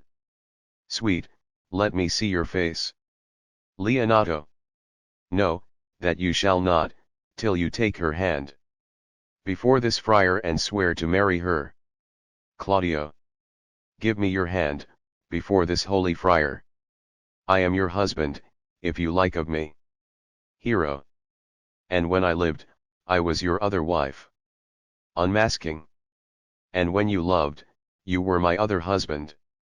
Claudio. Another hero. Hero. Nothing certainer. One hero died defiled, but I do live. And surely as I live, I am a maid. Don Pedro. The former hero. Hero that is dead. Leonato. She died, my lord, but whiles her slander lived. Friar Francis. All this amazement can I qualify, when after that the holy rites are ended, I'll tell you largely of fair hero's death. Meantime let wonder seem familiar, and to the chapel let us presently. Benedict. Soft and fair, friar. Which is Beatrice? Beatrice. Unmasking I answer to that name. What is your will? Benedict. Do not you love me? Beatrice. Why, no, no more than reason. Benedict. Why, then your uncle and the prince and Claudio have been deceived, they swore you did. Beatrice. Do not you love me? Benedict. Troth, no, no more than reason. Beatrice. Why, then my cousin Margaret and Ursula are much deceived, for they did swear you did. Benedict. They swore that you were almost sick for me. Beatrice. They swore that you were well nigh dead for me. Benedict. 'Tis no such matter. Then you do not love me? Beatrice. No, truly, but in friendly recompense. Leonato. Come, cousin, I am sure you love the gentleman. Claudio. And I'll be sworn upon T that he loves her. For here's a paper written in his hand. A halting sonnet of his own pure brain, fashioned to Beatrice. Hero. And here's another, writ in my cousin's hand, stolen from her pocket, containing her affection unto Benedict. Benedict. A miracle. Here's our own hands against our hearts. Come, I will have thee, but, by this light, I take thee for pity. Beatrice. I would not deny you, but, by this good day, I yield. Upon great persuasion, and partly to save your life. For I was told you were in a consumption. Benedick. Peace. I will stop your mouth. Kissing her. Don Pedro. How dost thou, Benedick, the married man? Benedick. I'll tell thee what, Prince, a college of wit-crackers cannot flout me out of my humor. Dost thou think I care for a satire or an epigram? No. If a man will be beaten with brains, I shall wear nothing handsome about him. In brief, since I do purpose to marry, I will think nothing to any purpose that the world can say against it, and therefore never flout at me for what I have said against it, for man is a giddy thing, and this is my conclusion. For thy part, Claudio, I did think to have beaten thee, but in that thou art like to be my kinsman, live unbruised, and love my cousin. Claudio. I had well hoped thou wouldst have denied Beatrice, that I might have cudgelled thee out of thy single life, to make thee a double dealer, which, out of question, thou wilt be, if my cousin do not look exceedingly narrowly to thee. Benedick. Come, come, we are friends, let's have a dance ere we are married, that we may lighten our own hearts and our wives' heels. Leonato. We'll have dancing afterward. Benedick. First, of my word, therefore play, music. Prince. Thou art sad, get thee a wife, get thee a wife. There is no staff more reverend than one tipped with horn. Enter a messenger. Messenger. My lord, your brother John is ta'en in flight, and brought with armed men back to Messina. Benedick. Think not on him till tomorrow. I'll devise thee brave punishments for him. Strike up, pipers. Dance. Exeunt.